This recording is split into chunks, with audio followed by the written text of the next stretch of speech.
Let's jump right into this explainer and unpack RAB, a fascinating concept about human life as continuous education. Like, how does a pregnant body crave exact winter vitamins? This biological mystery totally nails our core concept. See, RAB defines the creator not just as Lord, but as the ultimate sustainer and educator guiding us. Take the immune system. It fights invaders, yet miraculously accepts foreign DNA just to nurture brand new life. Going from a single seed to fully formed bones? That's literally the physical proof of divine biological training. Even breast milk magically alters its protective chemistry week by week to perfectly match a growing baby's exact needs. But this training goes way beyond the womb. Our physical senses actually need external stimuli just to work. For example, without light training the eyes early on, a baby's innate ability to see simply vanishes. Crazy! This deep biological urge to learn directly mirrors the very first divine command to read and seek knowledge. And this idea of continuous divine education doesn't stop at biology. It shapes all our major life events. Forget mere luck. Wealth and poverty are actually framed as perfectly parallel forms of spiritual testing and training. Through this lens, even a short lifespan is seen as a calculated mercy, maybe saving someone from future sins. This completely flips our idea of freedom. Doing whatever you want, that's actually just slavery to your own desires. True liberation, or kulak, comes from servanthood. It's freely choosing to align your God-given will with the right path. So, you might be wondering, how do daily spiritual habits fit into this lifelong, non-stop training program? Well, prayer acts as a vital psychological tool to keep you constantly, consciously aware of the Creator all day. It shields you against negative whispers. As they say, Satan's cinema has a massive archive. Don't buy a ticket. This makes prayer an exclusive, daily conversation rather than a chore, keeping your lifelong spiritual training perfectly on track. Ultimately, this leaves us with one massive question. Which of the daily favors in your own training will you deny? All right, welcome to today's explainer. We are jumping right into a really fascinating exploration of a profound theological concept, the divine attribute known as Rub. Now, you'll often see this word simply translated as Lord, but the source material we're digging into today reveals that it means something so much deeper. We're talking about the ultimate nurturer, educator, and sustainer. We're going to map out how this one single concept beautifully bridges the gap between microscopic cellular biology and complex human psychology. So let's just dive right in. So I want to start things off by asking you a kind of unusual question. What happens to human speech if a baby is raised entirely in a silent forest? I mean, you might naturally assume that speaking is just a biological reflex, right? Like breathing. Well, the source text points out something pretty incredible. Our human organs, the tongue, the vocal cords, the respiratory system, they're all biologically ready to go. But without external nurturing, without actually hearing a human voice, they are completely and utterly useless. And this really brilliantly illustrates a much larger point about human nature. The text notes that if you were to deprive a newborn's perfectly healthy eyes of light for the first 6 months of their life, they permanently lose the ability to see. Irreversible blindness sets in. And in that exact same way, if you deprive their ears of human voices, they completely lose the ability to speak. Basically, our physical capabilities aren't just these biological defaults that automatically switch on. They require a form of external education, or what the text calls tedbiryay, a divine nurturing process to actually function and fulfill their real purpose. Now, this concept of nurturing, it doesn't just kick in after we're born. It's actually building at the very micro level. The text references the Quranic embryological steps from Surah al-Mamunun, and it lays out this step-by-step physical evolution. It goes from a life seed, to a fertilized cell, to a fetus, to the formation of bones, and then finally clothing those bones in muscle. What this shows us is that the process of tedbiryay, this deliberate divine nurturing, is meticulously active from the literal first spark of life. And you know what is truly mind-blowing here? There's a specific biological anomaly the source points out. We all know that the human immune system naturally defends the body by aggressively rejecting foreign entities. I mean, that's exactly why organ transplants are so incredibly difficult and require perfectly matched DNA, right? Yet, miraculously, the female egg completely accepts the foreign DNA of a male sperm to begin life. It doesn't fight it off. The source views this suspension of the body's standard defense mechanism as a direct active intervention of this divine nurturing. It's absolutely crucial. Okay, so moving from the microscopic, why on earth would a pregnant mother desperately crave a watermelon in the dead of winter? It's a super relatable scenario, but the source text actually uses it to bridge the gap between microscopic biology and an everyday phenomenon we are all pretty familiar with: pregnancy cravings. So the real crux of this is found in the definition of aşerme, which is the Turkish term for those intense pregnancy cravings. The source argues this isn't just some random bodily whim. It actually acts as a miraculous defense and alert system. Think about it. The mother's body demands out-of-season fruits, like watermelon or plums, because it instinctively knows the developing baby urgently needs specific nutrients, like vitamins A, B, and C. The body has this built-in wisdom, this divine nurturing system, that is actively advocating for the baby's exact needs before it's even born. How cool is that?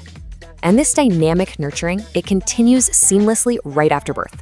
Just look at how breast milk composition isn't a static, one-size-fits-all formula.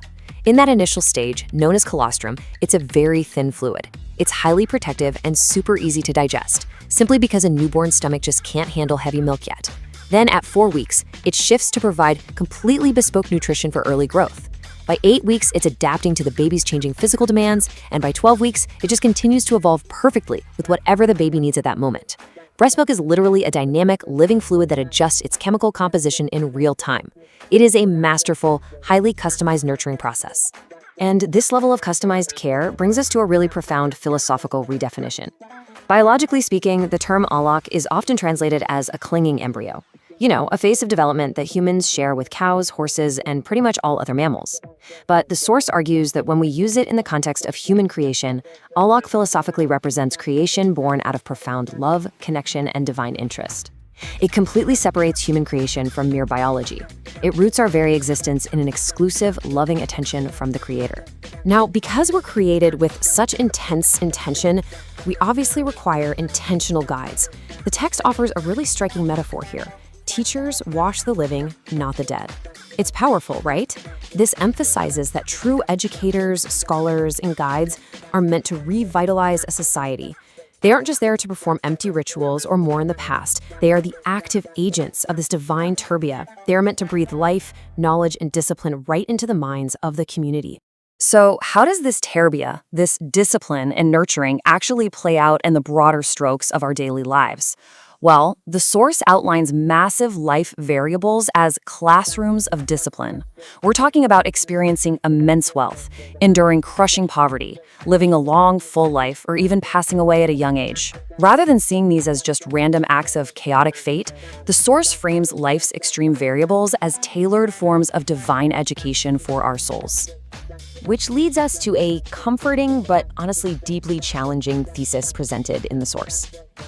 If we could somehow pull back the curtain and see the alternate scenarios of our lives, like if we could actually see all the what-ifs, we would realize that our specific hardships were the exact tedbiryay, the exact discipline that we needed.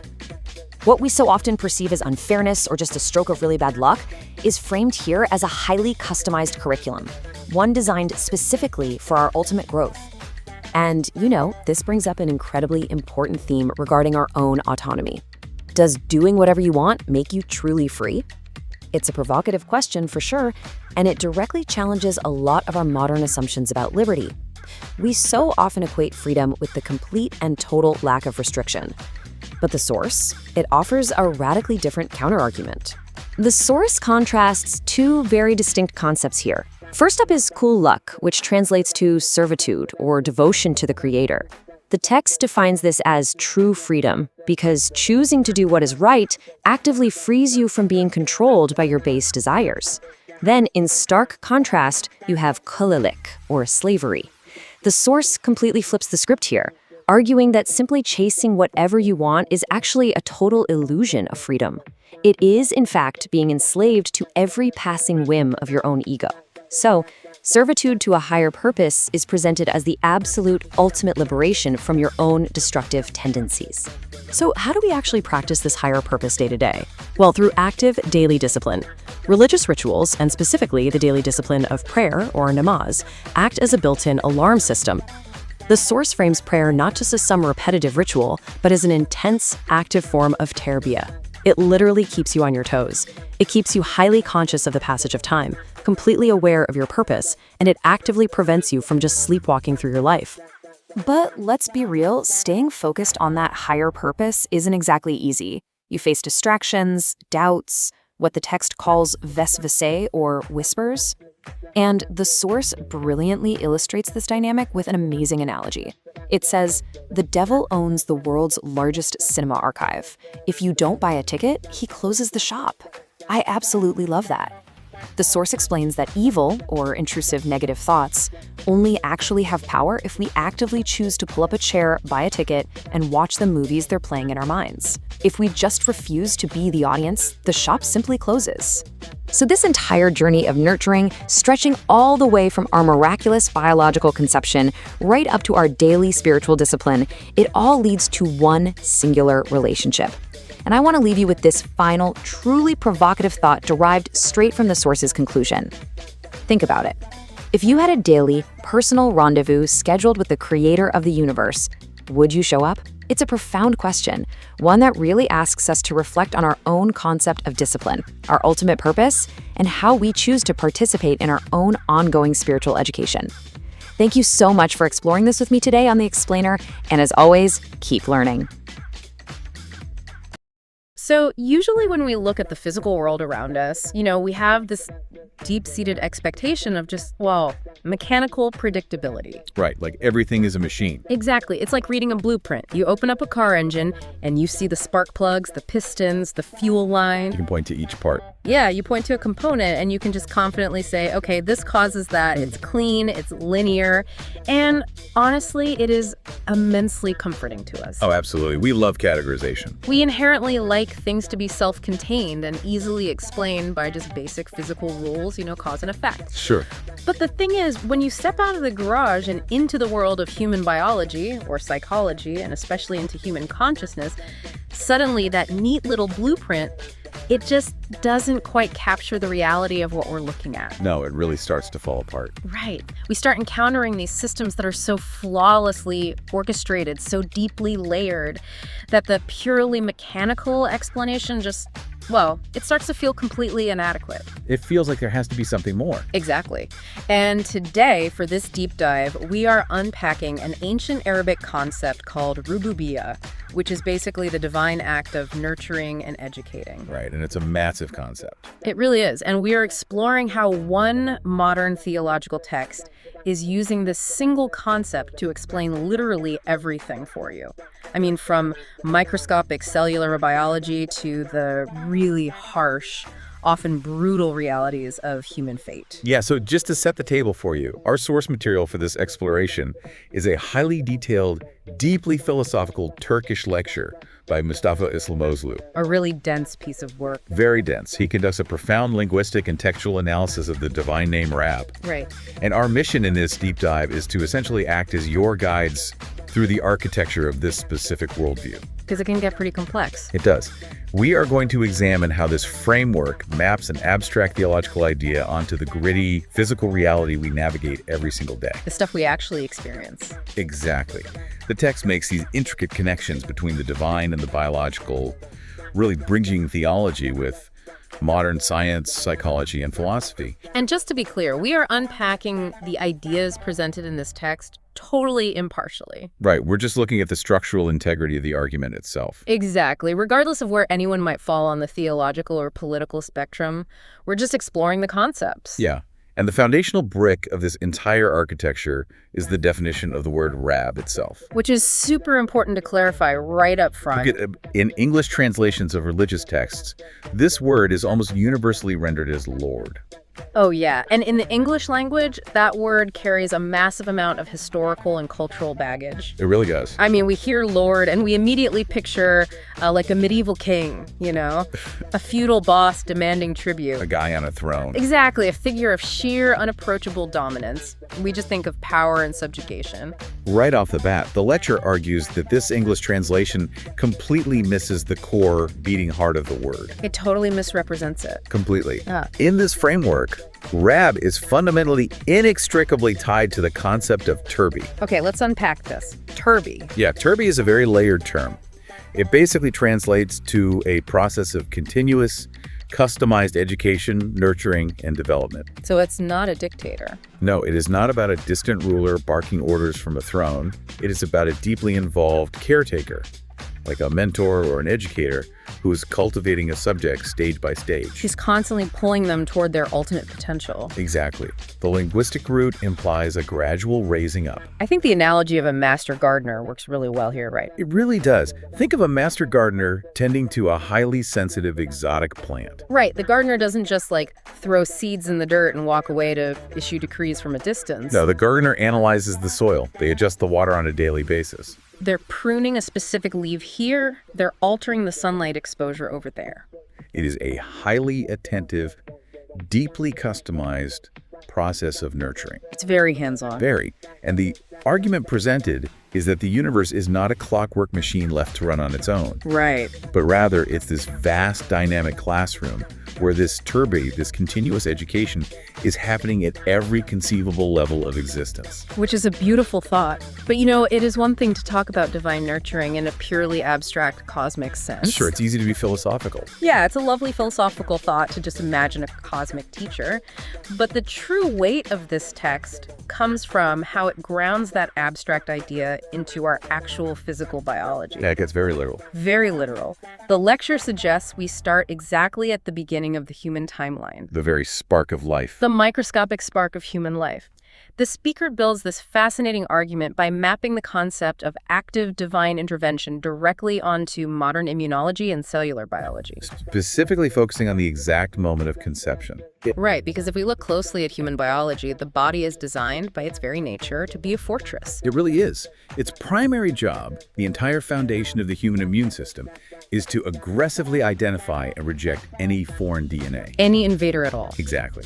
The body has this complex system of molecular passwords, primarily what we call the human leukocyte antigens, or HLA. And the immune system is just constantly patrolling the body, right? Checking these markers. Constantly. It checks these HLA markers on every single cell. If a cell doesn't have the exact, perfectly matching genetic password, the body's defense mechanism. Like the T cells and the macrophages. Right. They just go to absolute war. They ruthlessly surround and destroy the foreign entity. Which, when you think about it, is the fundamental reason why medical procedures like organ transplants or bone marrow transplants are so incredibly difficult and dangerous. Oh, they're intensely complicated. We have to essentially suppress a patient's entire immune system to the brink of death just to trick their body into accepting a kidney from someone else. Because the body's default state is extreme xenophobia. It does not want anything inside it that does not share its exact genetic code. Right. Yet, the source highlights this staggering biological exception to this rule. The process of conception and pregnancy. Exactly. The female egg cell accepts the foreign male sperm, allowing it to bypass the cellular membrane entirely. Which breaks the rules. It does. And then, the mother's body hosts this newly formed embryo, which is an entity that only shares 50% of her DNA. So medically, immunologically speaking, the fetus is a foreign body. Completely foreign. Under the standard, rigid rules of the body's defense system, the immune system should identify that embryo as an invading parasite. And just immediately destroy it. Instantly. It is basically the biological equivalent of a high-security vault. You have a bouncer at the door of an incredibly exclusive club. Right, and he's turning everyone away. Turning everyone away who isn't explicitly on the guest list. No exceptions whatsoever. But for this one event. Right. For this one specific cellular event, the creation of a new life, the bouncer seemingly gets a VIP override code directly from the owner of the club. That's a great way to put it. The immune cells that normally attack foreign DNA are chemically silenced or suppressed purely in the localized area of the uterus. Right. Biologists call this fetal tolerance. And while we understand some of the chemical signaling involved there, the elegance of the system is just mind-bending. It is. And the speaker in this lecture uses this profound biological anomaly to completely recontextualize ancient scripture. He brings in the Quran here. Yes, he references Surah Al-Mu'minun, specifically chapter 23, verses 13 and 14. What do they say? These verses detail the step-by-step embryonic stages of human life. They describe a progression from a seed to a clinging clot to a fetus to bones and finally clothing those bones in flesh to construct an independent being. Honestly, it reads almost like an ancient textbook description of embryology. It really does. Which is fascinating in its own right, given the historical context of when it was written.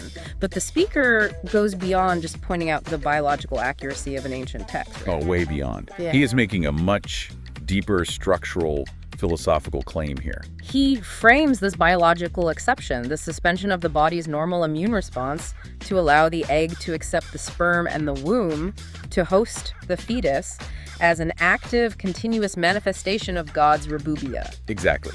The theological framework here completely rejects the concept of a distant watchmaker God. Like the deist view. Right, the idea where the creator wound up the universe with a set of physical laws and then stepped back to just let it run on autopilot. So instead of that, what's the argument? The argument is that this divine nurturing is actively, intimately involved in the micro processes of every single human's formation. Real-time management. Yes.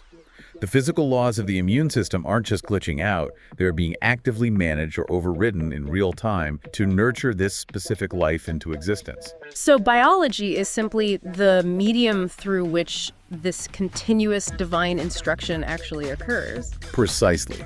If the baseline rule of the biological fortress is rejection, the sheer existence of a fertilized surviving egg proves an intentional intervention in this view. Okay, but survival obviously doesn't end at conception. No, that's just the very beginning. Right. That single microscopic cell has to undergo massive exponential growth into a highly complex trillion-cell organism. And it needs resources to do that. Exactly. And it has to pull all those necessary resources for that growth straight from a host body. Which raises a massive logistical question for this theological framework. Right. If the text sees this intensive microscopic nurturing at the very spark of conception, how does it explain the sustenance of that life once it begins to tax the mother's biological resources? Well, that logical progression takes the text right from the microscopic cellular biology of conception into the physiological lived experience of pregnancy and motherhood. Okay, zooming out a bit. Yeah. The lecture examines how this concept of turbi, this divine education and customized nurturing, expands outward to utilize the mother's own body as its primary instrument. So the mother's body becomes the tool. Exactly. It looks at how the mother's physiology is essentially conscripted into this grand educational design. Which brings us directly to the phenomenon of pregnancy cravings. Yes, the Turkish term used in the lecture is aşırma. Aşırma. The source introduces these cravings not just as a quirky, sometimes frustrating side effect of shifting hormones. Which is how we usually think of them. Right. Yeah. But it frames them as a miraculous, deeply integrated protection and nutrition system. And the historical context the speaker uses here is so vital. Why is that? Well, imagine human existence tens of thousands of years ago. There was absolutely no scientific understanding of nutrition. Oh, right. No dietitians. No blood panels to check iron levels, no prenatal vitamin supplements. The human conscious mind had absolutely zero concept of what a vitamin even was, let alone which specific foods contained which micronutrients. Exactly. A mother living in an ancient agrarian society wouldn't logically know that her developing fetus desperately needs a sudden influx of vitamin C for collagen synthesis, for instance. Or vitamin B for neurological development. Right. Yet the lecture provides this striking example of a pregnant mother in the dead of winter suddenly experiencing an overwhelming, undeniably powerful craving for a watermelon. Or fresh citrus or specific types of leafy greens. Yes. On the surface, especially historically, this just seems like a random, sometimes really inconvenient urge. Especially in the winter. Good luck finding a watermelon. Exactly. But the text argues that this is her body instinctively, flawlessly calculating the exact nutritional deficit of the developing fetus at that highly specific developmental milestone. So the distinction being drawn here is between conscious human knowledge and innate structural biological wisdom. That's the core of it. The mother's conscious brain hasn't learned to read a nutritional label, but her physical body operates with the precision of an advanced biochemist. It just knows. It just knows.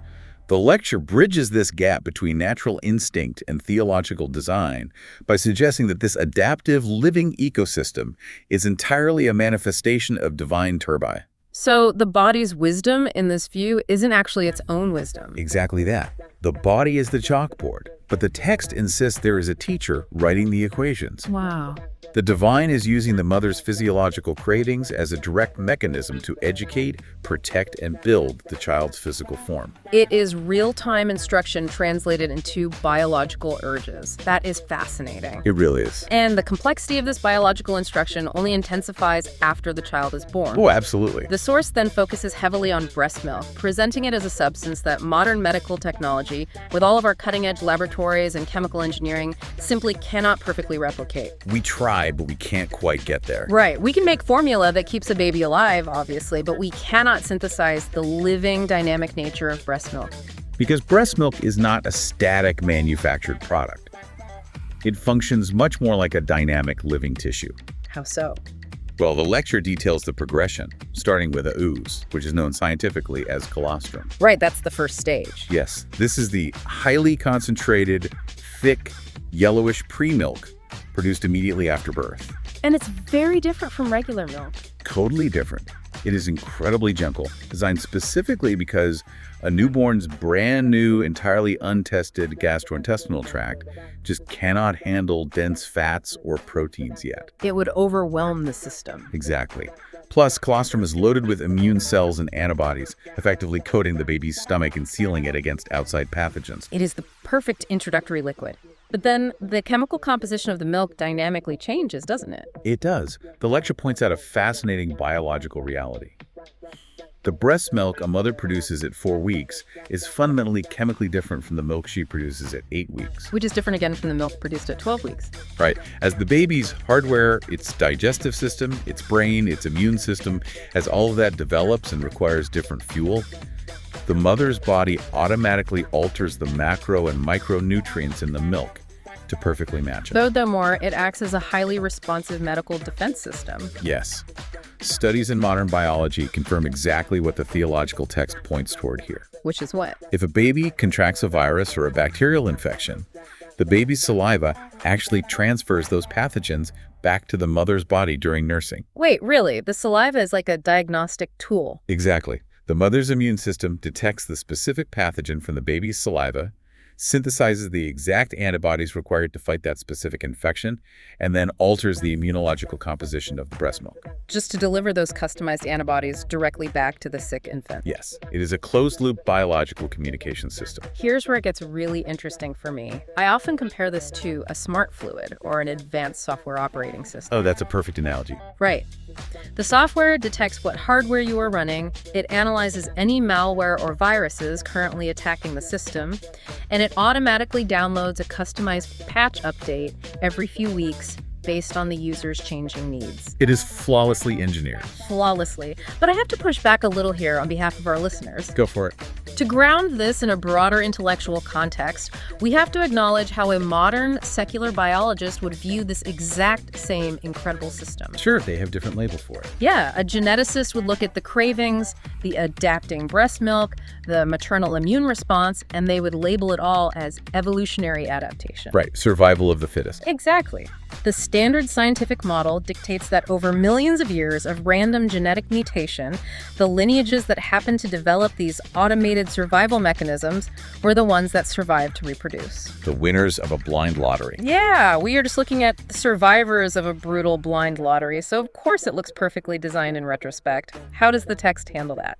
Well, the lecture firmly opposes that paradigm of an autopilot universe, or a blind lottery of natural selection. Okay, so it completely rejects evolution. Not necessarily the mechanics of it, but the driving force. Even if evolutionary mechanisms or genetic mutations are the physical reality, this text argues that those mechanisms are simply the tools being wielded by the divine educator. I see. In this worldview, the adaptation isn't blind. It is purposeful turby. It's intentional. Yes. The creator uses the mechanics of biology to conduct the class. The physical laws are not the authors of the system. They are merely the ink used by the author. Wow, okay. So, if we follow the argument this far, we have established how the physical body is curated, nurtured, and fed. The hardware is built. The biological hardware is built and sustained through this deeply customized divine intervention. But having perfect hardware is entirely useless without software. It's just a shell. Exactly. A beautifully fed, structurally perfect human body is just an empty shell if it lacks consciousness, perception, and the ability to interact with the world. It can't do anything. Right. This logical necessity forces the text to shift its focus from the physiology of the body to the psychology and development of human faculties. Moving from the body to the mind. How do our senses, our consciousness, and our cognitive abilities actually come online? Well, the source takes a very definitive stance here, one that bridges biology with philosophy quite elegantly. What's the stance? It argues that human biology is fundamentally inherently incomplete on its own. Incomplete. Yes. The text argues that our physical organs possess latent potential, but they absolutely require external nurturing or education to ever function. So we can't do it alone. No, the human being is designed to be deeply dependent on its environment. The physiological examples given in the lecture are pretty stark, actually, and they're backed by developmental biology. Like the eye, right? Yeah, take the human eye. Yeah. A baby is born with fully formed physical eyes, the biological equipment, the retina, the cornea, the optic nerve.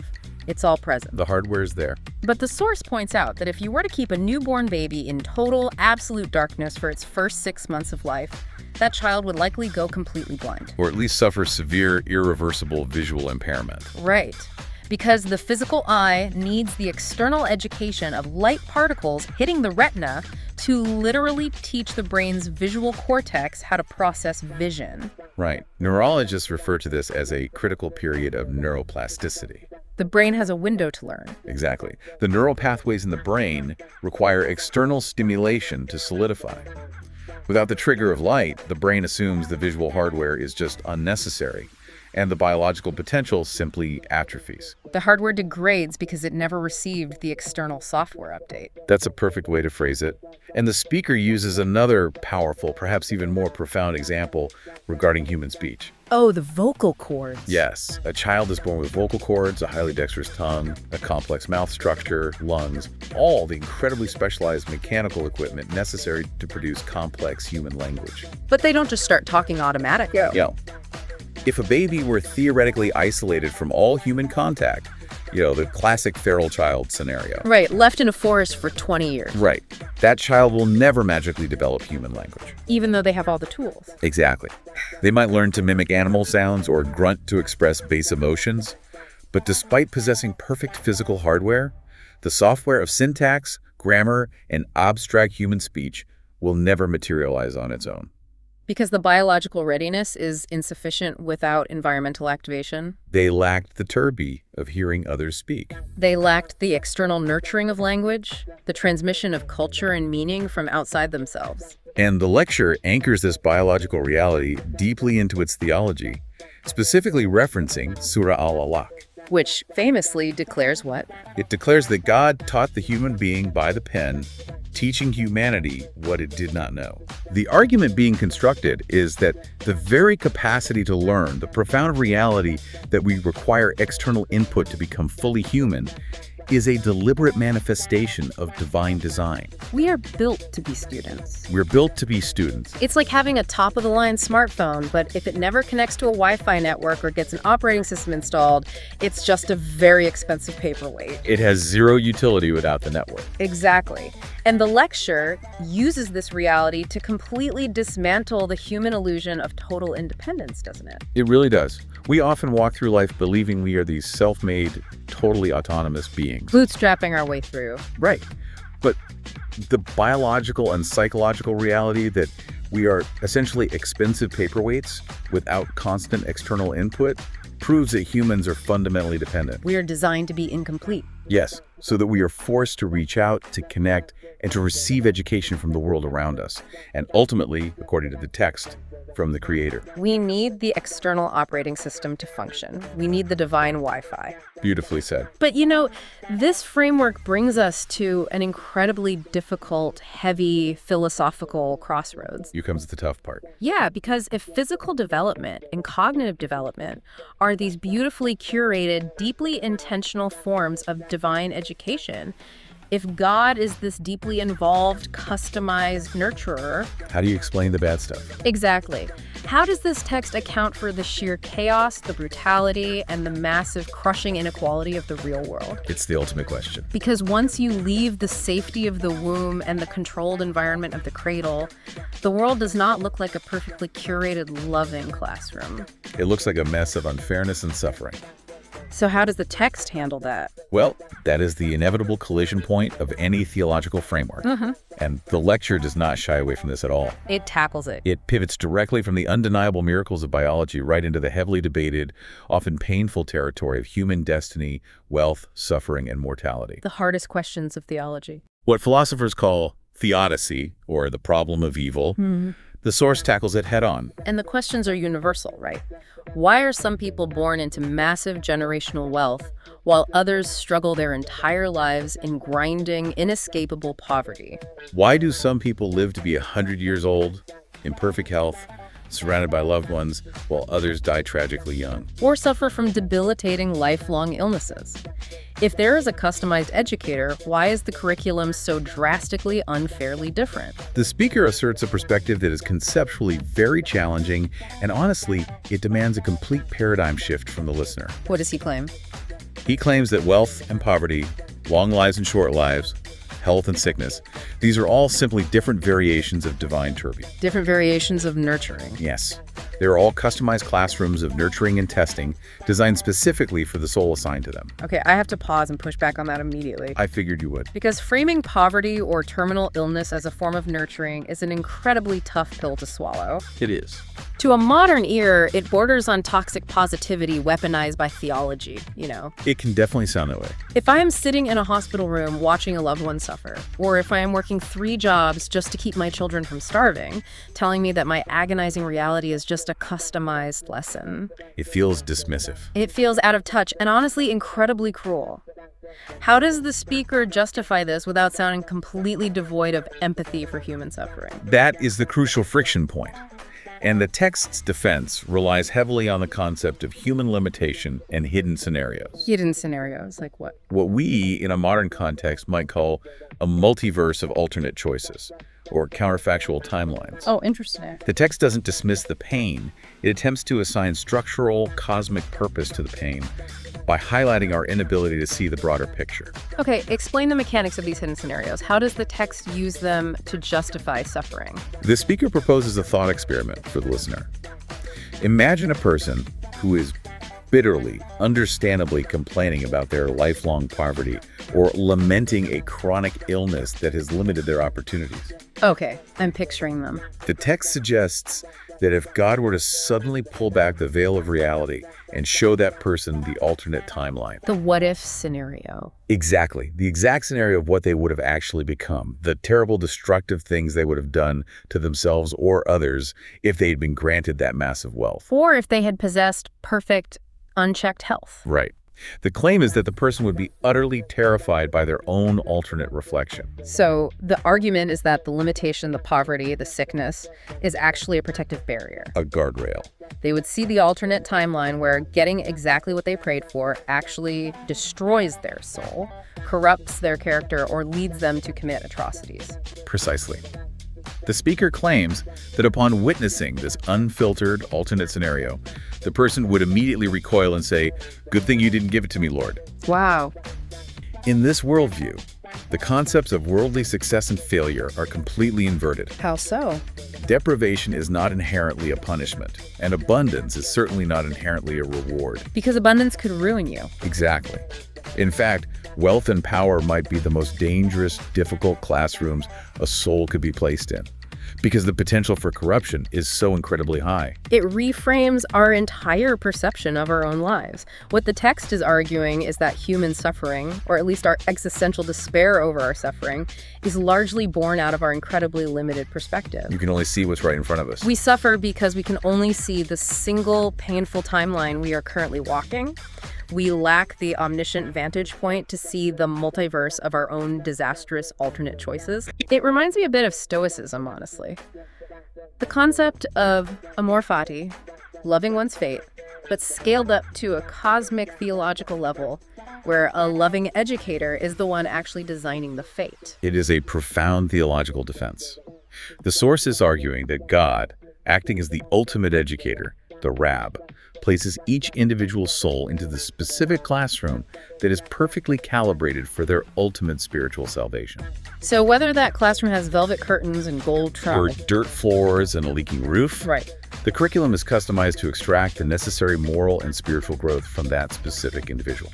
But this philosophical defense introduces another massive problem for me. What's that? If my classroom is entirely pre-designed, if my wealth, my health, and my lifespan are locked in by a divine educator for my own protection, how does this framework expect believers to avoid falling into total apathetic fatalism? The fatalism trap. Yeah. If it is all a pre-written curriculum, why should I try to cure my illness? Why should I try to lift myself out of poverty? Why do anything at all if the classroom is already constructed?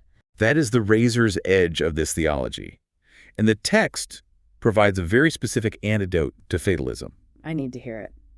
The antidote hinges entirely on the division of control, specifically the concept of human action and free will within defined boundaries. Okay. Action within boundaries. The source argues that, yes, God constructs the classroom. He sets the ultimate boundaries of your starting wealth, your genetic predispositions, your historical era. You don't get to choose where you're born. You do not control the syllabus or the room assignment. However, how you act within that classroom. How you treat others. Exactly. How you maintain your moral compass within those boundaries is entirely up to you. So the distinction is between the environment and the agency. You don't pick the test, but you are entirely responsible for the answers you write down. That's a brilliant way to put it. The choices you make within your specific limitations define your ultimate freedom and your moral worth. And this nuanced view of action within boundaries leads directly into the source's provocative, countercultural redefinition of what it actually means for a human being to be free. Let's get into this, because this part of the lecture is a direct intellectual confrontation. It really takes a swing. It does. The source explicitly targets and deconstructs the modern Western understanding of freedom, contrasting it sharply with the Islamic concept of Rububiyet. Which translates to servitude, worship, or ultimate devotion. Right. To understand the contrast, we have to look at how the speaker characterizes the modern Western definition of freedom. Which is usually framed as negative liberty. Yes, in political philosophy, negative liberty is the freedom from external restrictions. It is the belief that true freedom is the ability to do whatever you desire whenever your base instincts demand it without anyone stopping you. If nobody's holding you back, you're free. Exactly. If you want to consume something, say something, or act on an urge and no external force prevents you, you are considered a free individual in the West. It is the ultimate elevation of the self. Living my truth, following my gut, chasing my desires, maximizing pleasure. We view the removal of all boundaries as the pinnacle of human liberation. But the source makes a fascinating psychological argument here. What is it? It claims that this version of freedom is actually a sophisticated trap. It argues that doing whatever your biological or psychological desires dictate is not freedom at all. It is a profound form of slavery. Slavery to yourself. Yes. The text argues that if you simply yield to every urge, you are not a free agent. You are just a puppet to your own ego, your neurochemistry, your anger, and your greed. That's a heavy critique. It is. True freedom, in this framework, is not doing what you want, but having the immense discipline and cognitive control to do what is right. So it posits that being a slave to God and abbey is actually an incredible honor. And it is diametrically opposed to the brutal historical reality of human slavery. Yeah, the lecture draws a very sharp, necessary distinction between human slavery and divine servitude to avoid the obvious negative connotations there. Because the distinction is based entirely on the objective of the master. Right. The speaker points out that a human master in a system of slavery wants a mindless, broken subject. Someone who won't rebel. A human master wants someone who has no will, who does not think critically, and who just follows physical orders out of fear.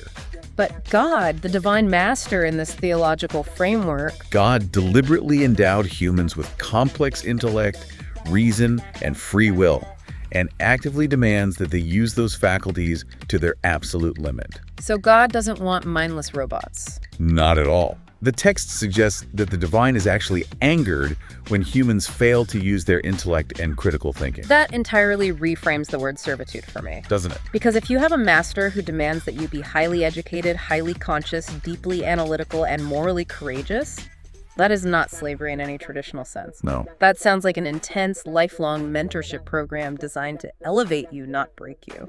Exactly.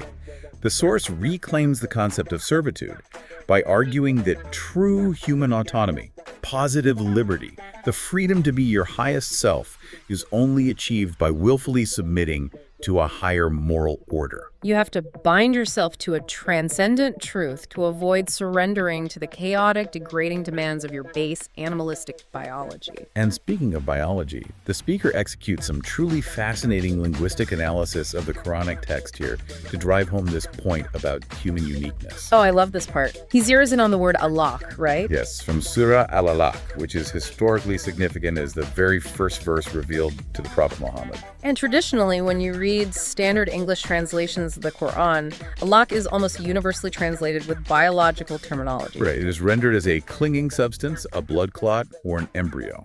The standard interpretation sees this as a humbling reference to our fragile biological origins, like God created man from a clinging clot, reminding us of our physical insignificance. But the speaker in this lecture pushes back hard against that purely biological translation. He argues that restricting this profound verse to a clinical description of embryology misses the philosophical weight of the revelation. His logic is actually quite compelling. It is. He points out that every single mammal on Earth comes from an embryo. A horse, a cow, a dolphin, a chimpanzee. They all originate from an embryonic state in a womb.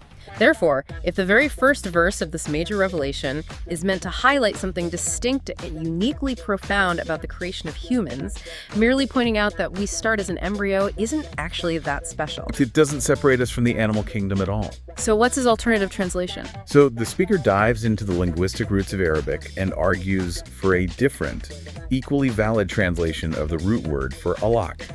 He argues that it means love, deep connection, and affection. Wow. So he retranslates the foundational verse to mean that God created humanity from love and fundamentally for connection. That is a massive paradigm shift. Huge. It takes a narrative away from a cold, clinical, biological origin story and transforms it into a deeply emotional, relational one. We aren't just highly intelligent primates formed in a biological sac. We are creatures who are fundamentally, structurally woven out of a necessity for love and divine connection. And this interpretation perfectly harmonizes with the overarching concept of Tedbiryay. Because you cannot truly educate, nurture, or elevate someone without a foundation of deep connection, trust, and care. Exactly.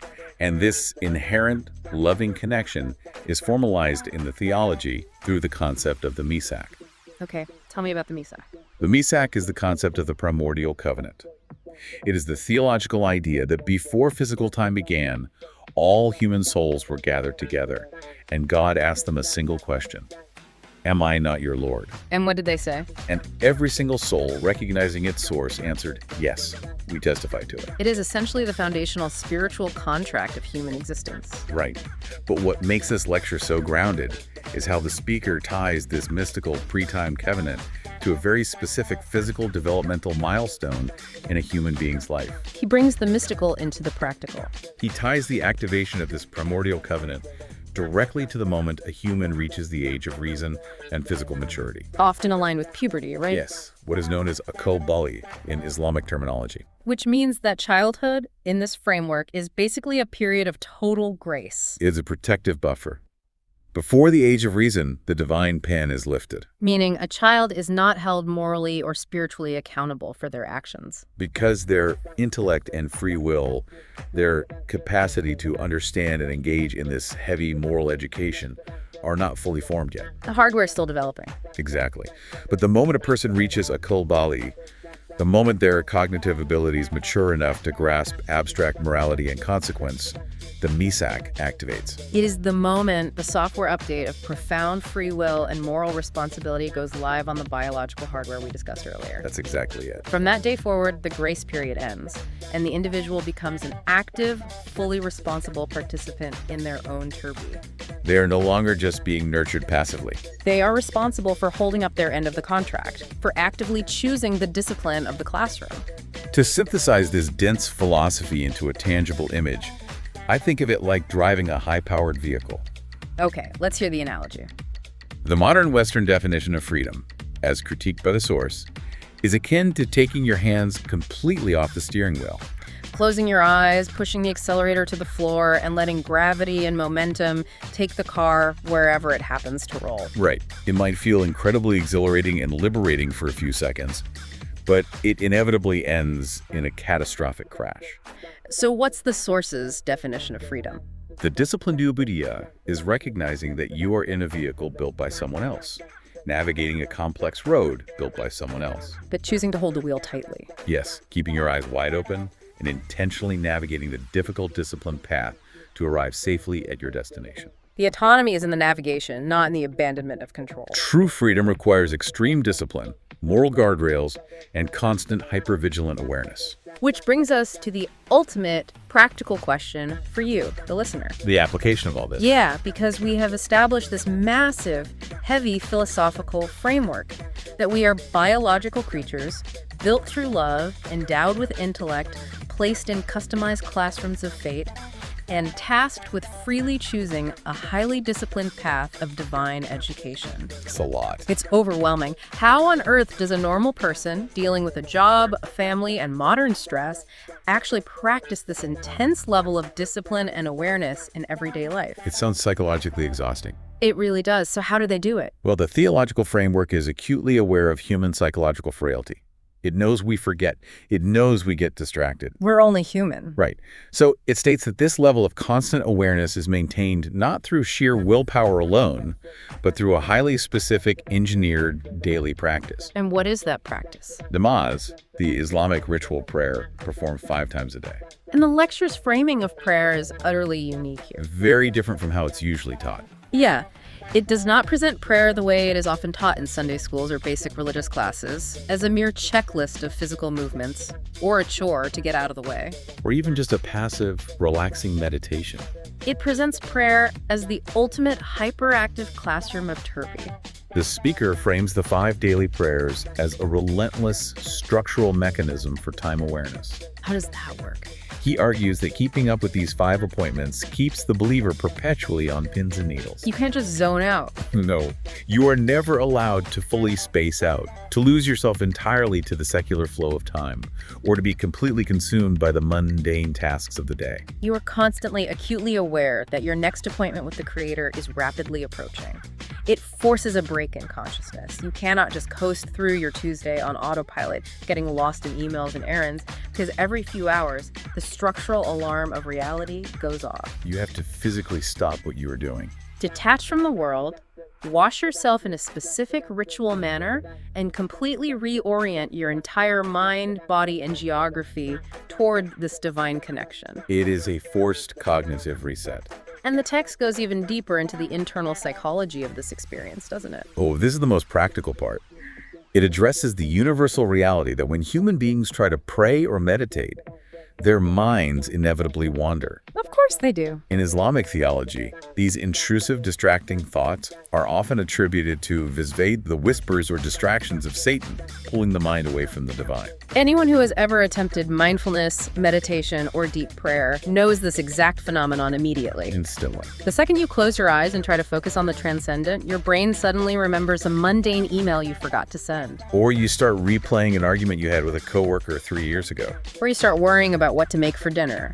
The mundane actively fights the transcendent. Standard religious advice often tells people to fight those thoughts, to feel guilty for having them. Which usually just makes the thoughts stronger. Exactly.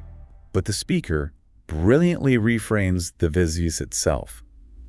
He argues that the distraction is actually an educational test.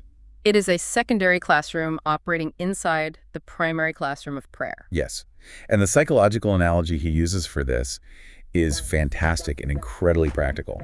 He calls it Satan's cinema. Sati cinema. He suggests that Satan has the greatest, most customized film archive in the world, and he will constantly project these highly engaging, distracting movies into your mind while you are trying to pray. So what's the lesson of Turbi here? How do you react? The vital lesson is how you choose to react to the movie being projected.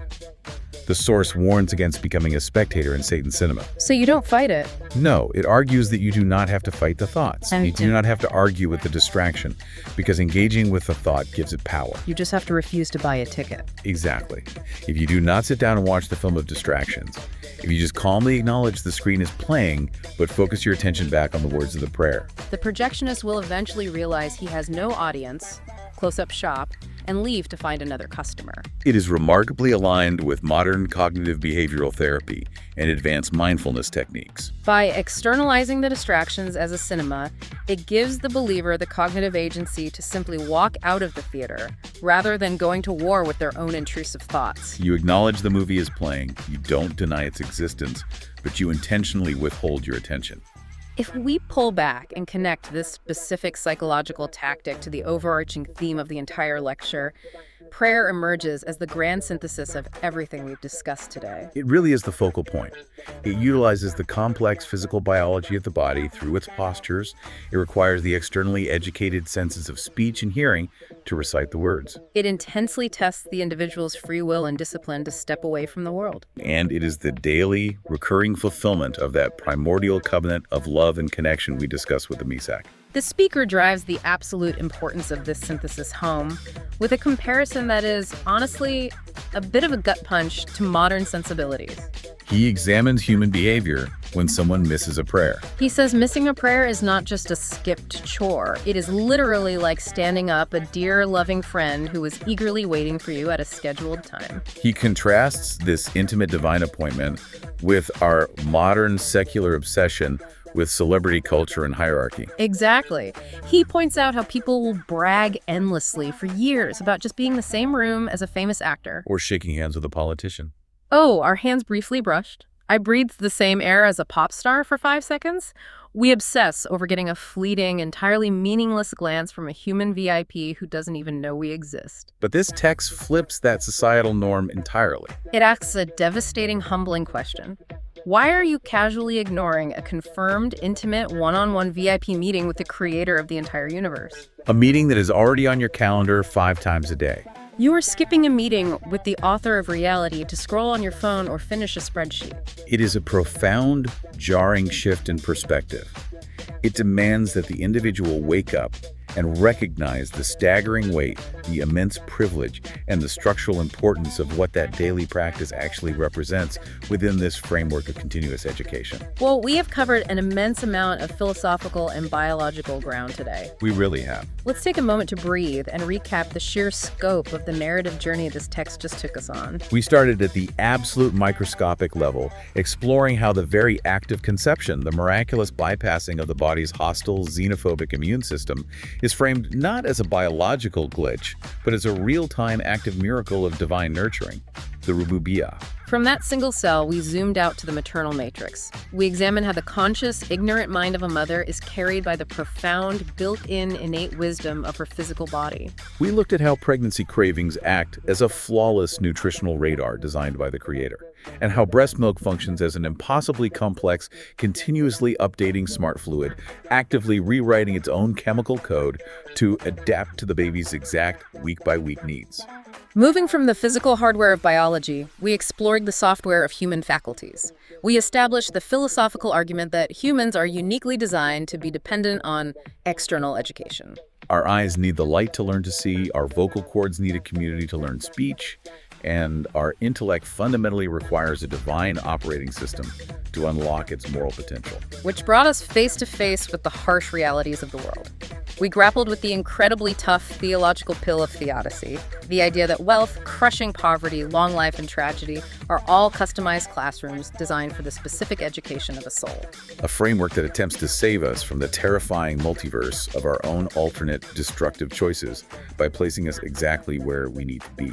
We then entirely redefined freedom, stripping away the modern illusion that chasing our base biological desires makes us free. We explored the concept of Ubudiyya, the true autonomy and positive liberty found only in disciplined servitude to a higher moral order. A responsibility activated at the age of reason by a primordial covenant rooted in profound love and connection, not just biology. And finally, we grounded all of this high-level cosmic philosophy into the daily, gritty reality of the 5 daily prayers. We recognize prayer not as a religious chore, but as the ultimate time-bending classroom.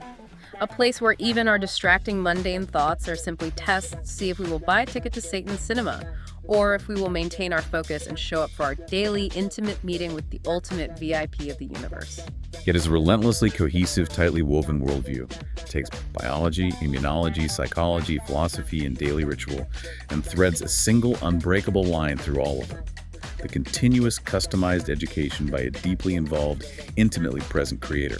Which brings us full circle back to where we started. We talked at the very beginning about how we want the world to be a clean, predictable blueprint.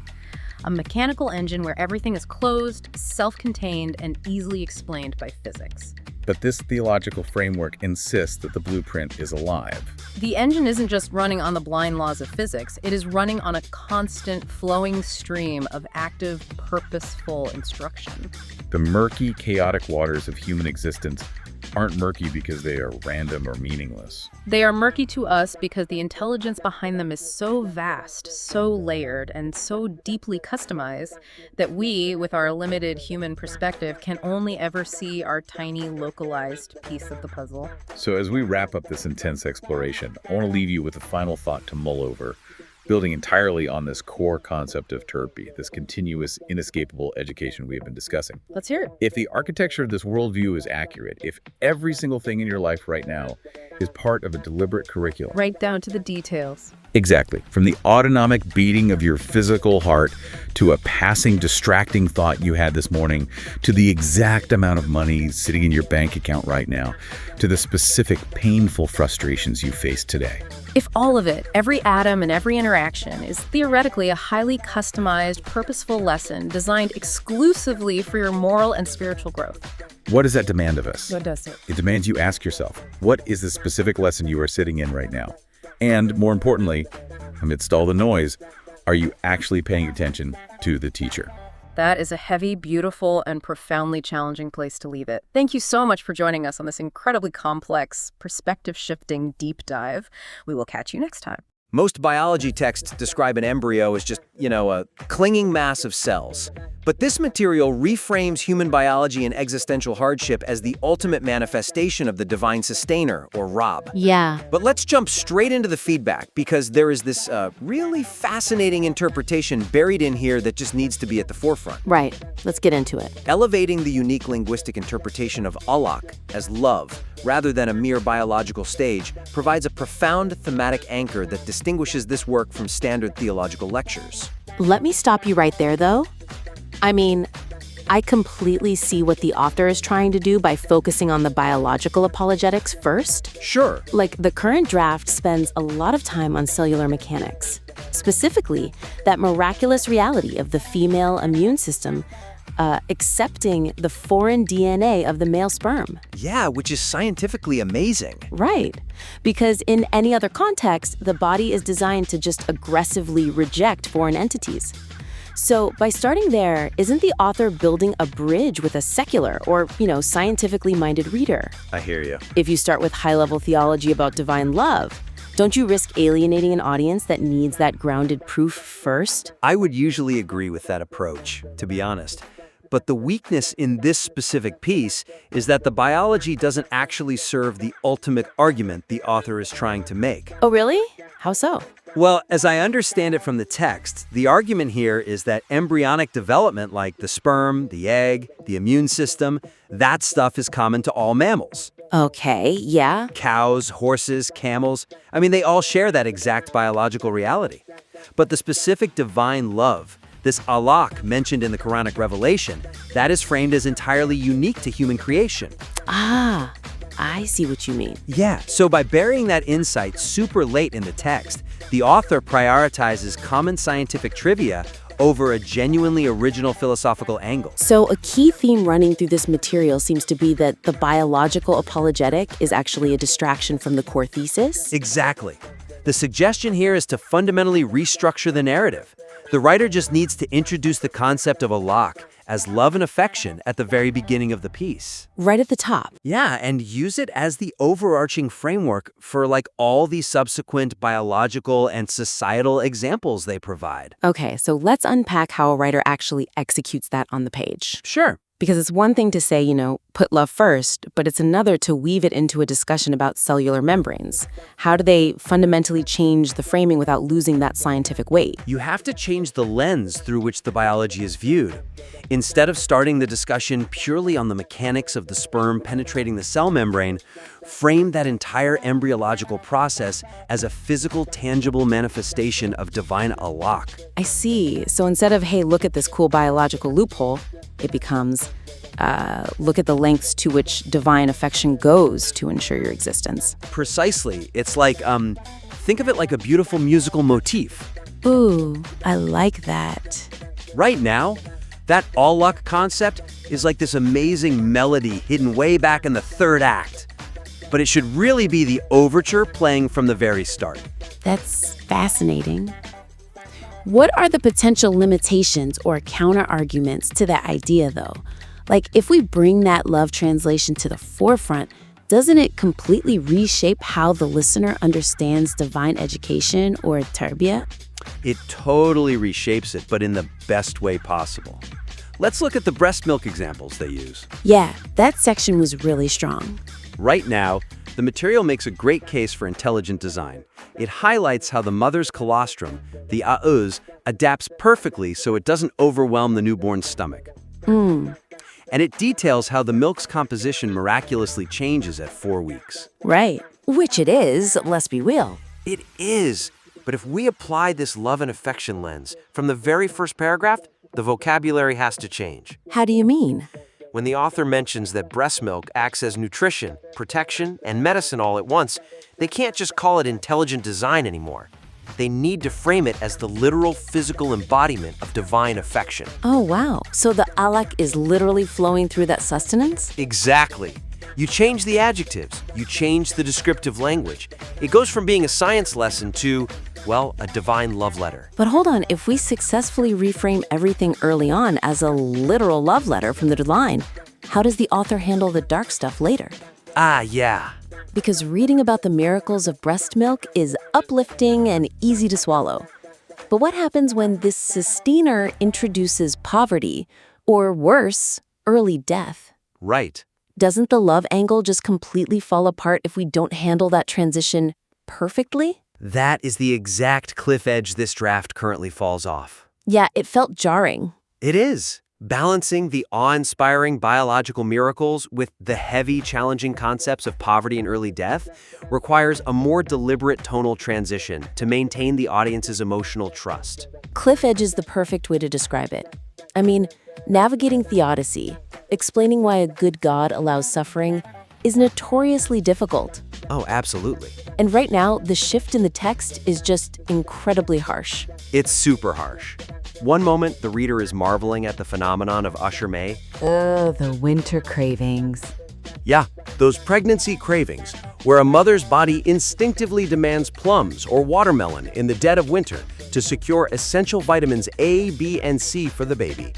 Such a beautiful image. It really is. Or we're reading about how a baby needs light within 6 months of birth or risks going blind, which the author brilliantly uses to prove that even the eye needs tedbiryay, or education, to learn how to see. Yeah, it's incredibly warm, awe-inspiring imagery. God providing watermelon in the winter for a developing child. Right. And then, with almost zero warning, the text just pivots abruptly to statements about God taking children's lives early to spare them from a worse fate. Just out of nowhere? Out of nowhere. It introduces the scenario of God saying, look at what would have happened if I had extended their life. Then it jumps right into God using poverty as a disciplinary tool, educating some with wealth and others with lack. See, I can see what you're going for here with this critique. Let's see how we can strengthen this.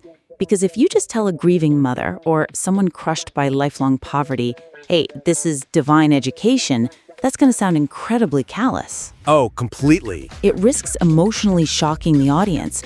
How does the author bridge that gap without sounding just completely dismissive of real human pain? The suggestion here is to create a softer, more reflective tonal bridge when moving from the physical miracles of the body to the existential trials of the soul. Okay, what does that look like? A writer has to explicitly acknowledge the profound human difficulty in understanding these specific divine choices. Is there a risk that focusing solely on validating that human grief might undermine their theological point, though? How so? Well, the whole argument is that the divine sustainer knows best. If you pause to say, it's okay to be angry or confused about this, doesn't it weaken the stance on divine authority? Not at all, actually. In fact, if you don't validate the pain first, the theological answer feels like a slap in the face. That's a good point. Validating the struggle makes the ultimate surrender much more powerful. Let's talk about the mechanics of how to actually write this bridge on the page. Yeah, let's do that. We're moving from the marvels of the protective Escherme system to the concept of being tested with poverty or early death. The author needs to literally pause the theological argument for a paragraph. And say what? Use language that validates the grief. Acknowledge that asking, "Why did you educate me with poverty while educating them with wealth?" is a completely natural, deeply human reaction. Right, don't just brush past it. Exactly. Use words like agonizing or incomprehensible from the human perspective. Don't just shut the questioning down by abruptly saying, "Well, the answers will only be seen in the afterlife." I see. So instead of presenting it as a cold equation like early death equals spared from future sin, you frame it as a profound mystery that breaks the human heart in the short term. You nailed it. And to tie it back to the biology beautifully, the author can use a really specific metaphor here. Oh. Frame the early death or poverty examples as mysteries of the unseen womb of the afterlife. Oh, wow. That is deeply compelling. Right? Taking the physical womb discussed in the first half of the piece and creating this poetic parallel for the second half. Yeah, think about it. A baby inside the physical womb cannot possibly comprehend why it's being squeezed or why it's suddenly being pushed out into a blinding, cold environment. Right, to the baby, birth probably feels like death. Exactly. But it's actually a preparation for a much larger life. The author can argue that the trials of this world, like poverty and loss, are a spiritual womb preparing the soul for the next life. That is a phenomenal way to maintain the love and tarbiyah thematic through line, even in the darkest moments of the text. It just connects the ideas so seamlessly. I think it really works. But I mean, it also requires the reader to have a highly mature understanding of their relationship with the divine. You can't navigate that kind of suffering without a profound level of spiritual consciousness. Which brings us perfectly to the text's endgame. Right. The author's exploration of human free will and worship is the ultimate expression of that spiritual maturity. Expanding the conceptual contrast between conscious servitude, or kuluk, and mindless slavery, known as kililik, will significantly sharpen the final argument about free will and spiritual discipline. This is probably the most intellectually stimulating part of the material, to be honest. But currently, it's also the most rushed. So rushed. The author introduces this brilliant theological distinction that being a servant to God, kuluk, actually requires the full active use of free will and intellect. Yeah. It brings true freedom. Whereas following your own base desires is actual slavery, kölelik. It's a brilliant inversion of how modern society views freedom, really. Totally. But the weakness is that the text drops this profound philosophical point right before jumping headfirst into the mechanics of daily prayers, namaz, and the distractions of Satan's cinema archive, the Vesvese. Yeah, they treat a massive philosophical thesis like a passing thought. Exactly. Let's look closely at the section discussing the Western definition of freedom versus the materials definition. Yeah, because Western philosophy heavily defines freedom as autonomy, right? Doing whatever one's desires dictate, whenever they dictate it. Right. But this spiritual material defines freedom as doing what is right, even when it's hard.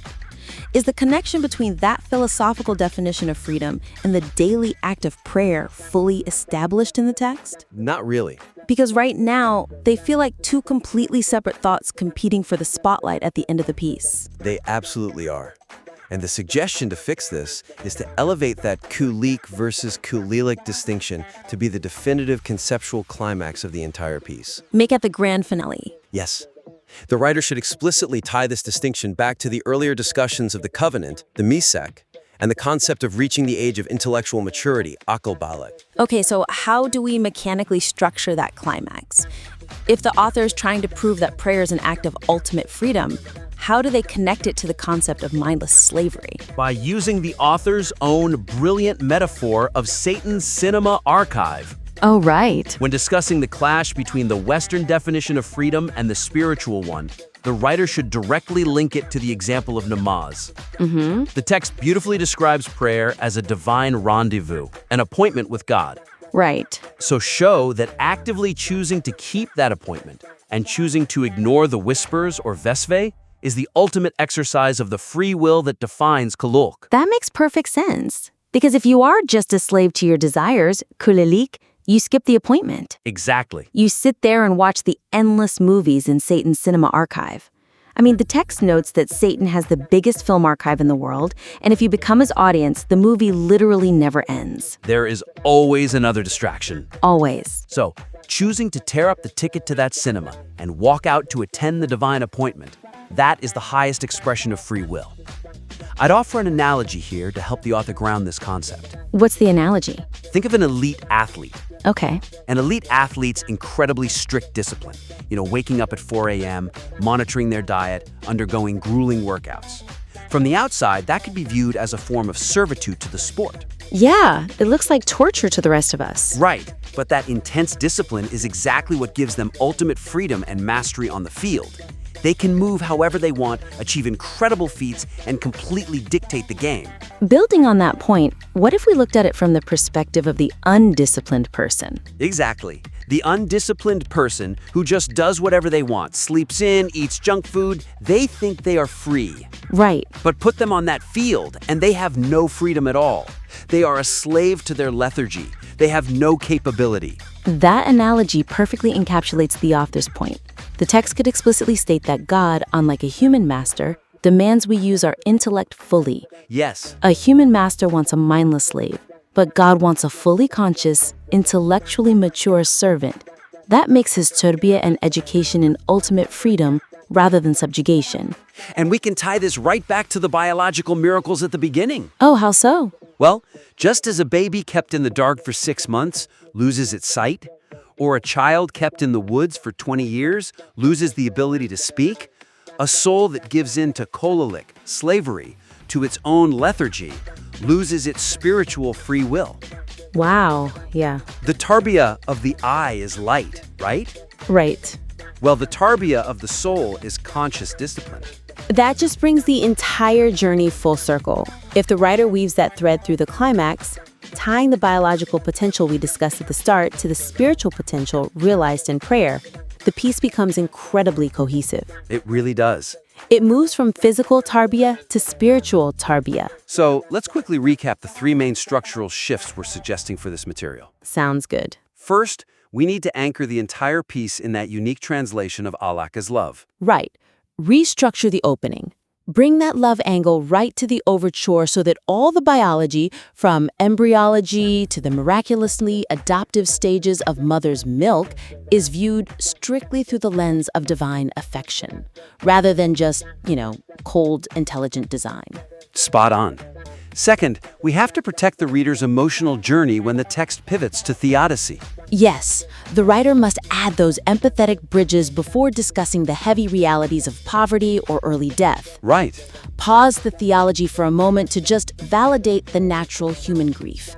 Use the unseen womb metaphor to explain how these trials are a preparation for the next life, softening the transition from biological miracles to existential hardship. Exactly. And finally, elevate the structural climax. Don't rush past the brilliant dichotomy between conscious servitude and mindless slavery. Expand on the kuluk versus kolelik philosophy. Tie it directly to the choices we make against the distractions of the modern world, making it clear that keeping the divine appointment of prayer is the ultimate exercise of human free will. These foundational changes will transform this from a fascinating collection of theological and biological facts into a deeply moving, cohesive narrative. I completely agree. We warmly invite the listener to implement these structural and thematic revisions and submit the revised work back to the critique for another round of feedback. Yes, please do. We love seeing how writers elevate their core arguments, and this material truly has the potential to be profound. Welcome to The Debate. If a surgeon were to put foreign DNA into your body today, say an unmatched kidney or a blood transfusion, your immune system would violently attack it. Oh, absolutely. It would go into overdrive. Right. It would send out natural killer cells and macrophages to just completely destroy the invader. That is an absolute unyielding biological law. No exceptions. Well, except for one. At the very beginning of your life, when your mother's egg accepted your father's sperm, that law was completely broken. I mean, half of the genetic material in that sperm was entirely foreign to your mother's body, yet her immune system just stood down. Why? It really is the ultimate biological paradox, isn't it? It is, and it brings us exactly to the center of our source material today. We are exploring the concept of Rububiyet, which translates roughly to divine lordship, nurturing, and continuous education. Yeah, but the central question we are tackling is about the actual mechanism of that nurturing, right? Exactly.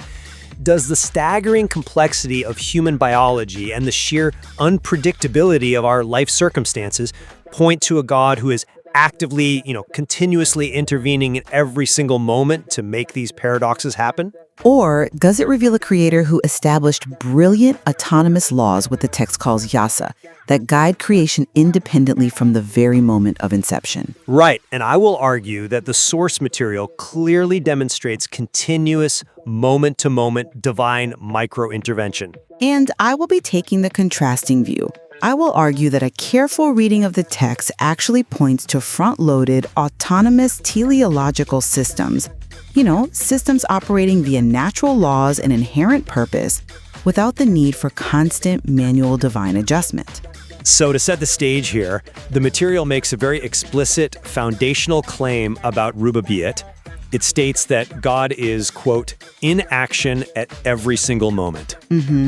The existential process of human life is not framed as something that was wound up like a clock at the dawn of time and just left to tick on a shelf. It's hands-on, and the text uses that exact embryological process we just mentioned to prove it. The immune system bypass. Yes. The female egg, accepting the male sperm, defies the fundamental immunological rule of the body. For the egg to accept the sperm is framed by the text as a direct manifestation of God's nurturing in real time. I mean, the law of the body says reject, but a divine intervening will actively says accept. But look at how the text frames the broader architecture of the universe, though. The material explicitly discusses how God established a law, or yasa, for human maturation and aging. Sure, but... And furthermore, it states that he loaded everything with its purpose from creation. So when we look at these biological miracles, like the fertilization process overriding the immune system, these aren't manual overrides. They aren't. No, they aren't post-production edits by the creator because he suddenly realized the immune system was going to accidentally destroy humanity. They are highly advanced, self-regulating systems imbued with divine purpose from their inception. Okay, but... The greatness of Rububiyet described here isn't in micromanaging every cellular interaction. It is in the flawless design of a system that already knows what to do. Let's really drill down into that immunology example, though, because I honestly think it's the absolute crux of this debate. If you look at the mechanics of the human immune system, its sole purpose is aggressive rejection of the foreign. Right. It's not a suggestion. It's the foundational law of human biology. Yet the sperm, which is completely foreign material, is allowed to pierce the cell membrane. The text explicitly calls this a moment where divine intervention manifests. But intervention doesn't have to mean breaking the machine. I see why you think that, but, well, let me give you a different perspective. It is like a highly secure building. The alarms are armed. The biological law is the security system. What the text is describing is a scenario where the security guard manually overrides the alarm for a specific vital guest. A manual override? Yes. If this were purely an autonomous law, as you suggest, laws apply universally. A biological law of rejection wouldn't just spontaneously pause itself without an active intervening will. Well, I come at it from a different way. You are framing the immune system's bypass as a suspension of law, like a broken rule that requires a guard to hit an override button. But the text frames it as the execution of a higher biological law. A higher law? Wait, how does a law contradict itself? Because it's a sequenced program. The material refers to this exact progression, from the fertilized cell to the fetus to the bones being clothed with muscle, as a life seed taking root. A seed is the ultimate example of a front-loaded, autonomous system. Okay, a seed. Right. Think about it. You put a seed in the ground, and the instructions for the roots, the stem, the leaves, they're all already written inside it.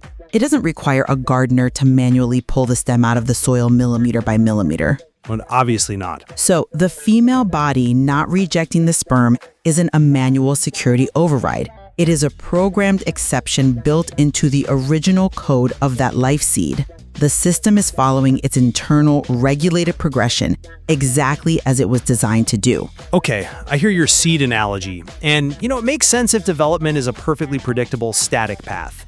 But human life doesn't have it in a vacuum. True. What happens when the biological environment becomes completely unpredictable? This is where the text brings up dynamic adaptation, specifically a sherma, or pregnancy cravings.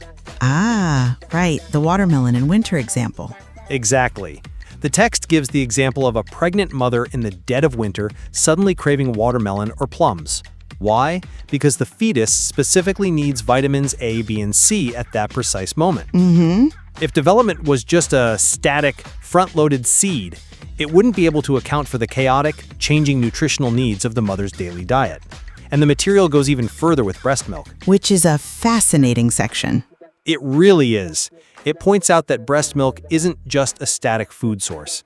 Between week 4 and week 8, its chemical composition changes entirely based on the baby's developmental needs, or, if the baby gets sick. Right. It morphs from mere nourishment into active medical treatment. So the text asks, who is adjusting the content of this milk according to the baby's real-time needs? Designing a fluid that actively changes its chemistry based on real-world variables. That isn't a static program. That is bespoke, real-time divine adjustment. That's a compelling argument. But have you considered the exact phrasing the text uses to describe that phenomenon? The text explicitly says the body knows, even if she doesn't. Meaning the mother's conscious mind. Yes. The mother's conscious mind doesn't know where to find vitamin C in the winter, or that her baby needs more antibodies at week 6. But her physical biology does. This points perfectly to an autonomous feedback loop. A feedback loop? Yeah. When a baby nurses, the saliva interacts with the mother's body, transferring information about the baby's immune status. The mother's body reads those biological markers and adjusts the milk. It is a miraculous biological response, absolutely, but it is a self-regulating nutritional and defensive system. So you're saying it's just mechanical? I'm saying it's like a thermostat. Just like a thermostat reads the temperature of a room and adjusts the heat based on preset parameters, the mother's body reads the baby and adjusts the milk. It operates independently based on its initial masterful design. The divine nurturing is in the brilliance of the system's creation, not in God manually mixing the chemical composition of the milk every 4 weeks. I mean, come on. I'm not convinced by that line of reasoning because if biology were entirely autonomous and sufficient on its own, like a living room thermostat, then it wouldn't require external, continuous cultivation to function. How do you mean? Well, a thermostat works whether you're in the room or not, but the text provides a devastating counterexample to the idea of biological autonomy, and that is human senses. Oh, you're talking about the sensory deprivation argument. Yes. Let's talk about the hardware versus the software. The material points out that a baby is born with the innate biological capacity to see and speak. The visual cortex is there. The optic nerves are there. The hardware is completely intact. Right. But if you keep a baby in the dark for its first 6 months, it goes permanently blind. The capacity just vanishes. If a child is left in a forest for 20 years without human interaction, despite having intact vocal cords and a tongue, they never learn to speak. The hardware is totally useless without Tedbiryay. And Tedbiryay here meaning? Education or nurturing.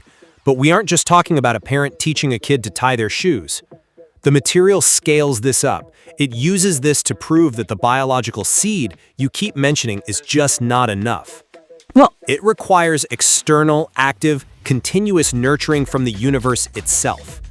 If the system was a fully autonomous thermostat, the eyes would work regardless of the environment. The absolute necessity of external input proves that divine nurturing is an active, ongoing partnership, not a fire-and-forget mechanism. I'm sorry, but I just don't buy that. Let me tell you why. I actually think the sensory deprivation example proves my point about yasa, or embedded laws. Really? How? What you just described is an embedded biological law. The law of human development requires environmental interaction. That is the rule. The biological hardware is designed to require software installation via the environment. But that still requires the environment to act upon it. Sure, but that doesn't mean God is manually making the optic nerve fire when the light turns on. It means the system is governed by a rule that says respond to light to develop. But I want to follow your thread about the external environment, because this is where the text makes a massive pivot. Right. It scales his concept of tarbiyya, this divine nurturing, up from biology to socio-spiritual life circumstances. Exactly. We move from the physical body to the circumstances of our lives. Exactly. And the material argues that wealth, poverty, and even the length of one's lifespan are intentional forms of divine education. It suggests that someone might be given a short life, taking as a child, specifically to spare them from a terrible future trajectory. Which is profound. It is. But if I'm a listener right now, I'm probably thinking, wait, how can poverty or dying young be nurturing? It feels like a punishment. But the text frames it as a highly personalized curriculum. Which is the ultimate proof of active, continuous intervention. Think about the implications of that. God is actively managing the environment, deploying wealth as a test for one person, poverty as a test for another, or intervening to end a life early out of mercy. But this is a deeply involved curriculum of tarbiyya. It is not an impersonal, front-loaded law of physics. Gravity doesn't care if you are rich or poor. But this is a teacher actively adjusting the lesson plan for each individual student based on what they need in that exact moment. But do you see the massive conceptual tension this introduces? Tension? No, not really. If God is actively micromanaging the script of every individual's life, customizing wealth, poverty, and death to force a specific nurturing outcome, how do we reconcile that with human freedom? This brings us to the philosophical climax of the material, kuluk versus kolelek. Servanthood versus slavery. Yes, the material is adamant that God wants servanthood or kuluk, and servanthood requires the full, unhindered use of free will. It explicitly rejects the idea of slavery or kolelek, where an individual's will is restricted or forced. Right, of course. So if the Creator is constantly intervening to alter the parameters of your life, if he is pulling the strings of your finances, your health, your lifespan, to ensure a specific outcome, you are a puppet. You are a slave to that script, not a servant freely choosing your path. That's a bit of a stretch. Is it? For genuine kuluk to exist, for free will to mean anything, there must be a stable, autonomous system where human beings face natural laws and make their own unfettered choices. You can't have an active micromanager and true free will at the same time.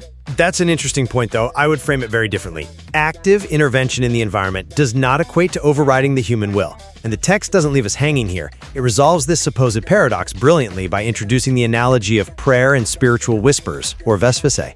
Ah, the cinema analogy. Exactly. Let's unpack the mechanics of this, because it directly answers your concern about free will. The text says that when a person stands in prayer, they are engaging in tarbiyya. Suddenly, distractions or intrusive thoughts enter their mind.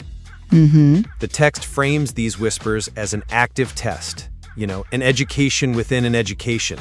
God sets the stage by allowing these specific distractions to enter the mind, but he does not force the actor's response. The text asks, will the person let the distraction take over? Will they buy a ticket and become a spectator to the devil's cinema archive? Meaning, will they sit down in the theater of their own mind and just watch the reels of distracting thoughts play out? Right. You are sitting in the theater. The thoughts are just playing on the screen. The test isn't stopping the projector.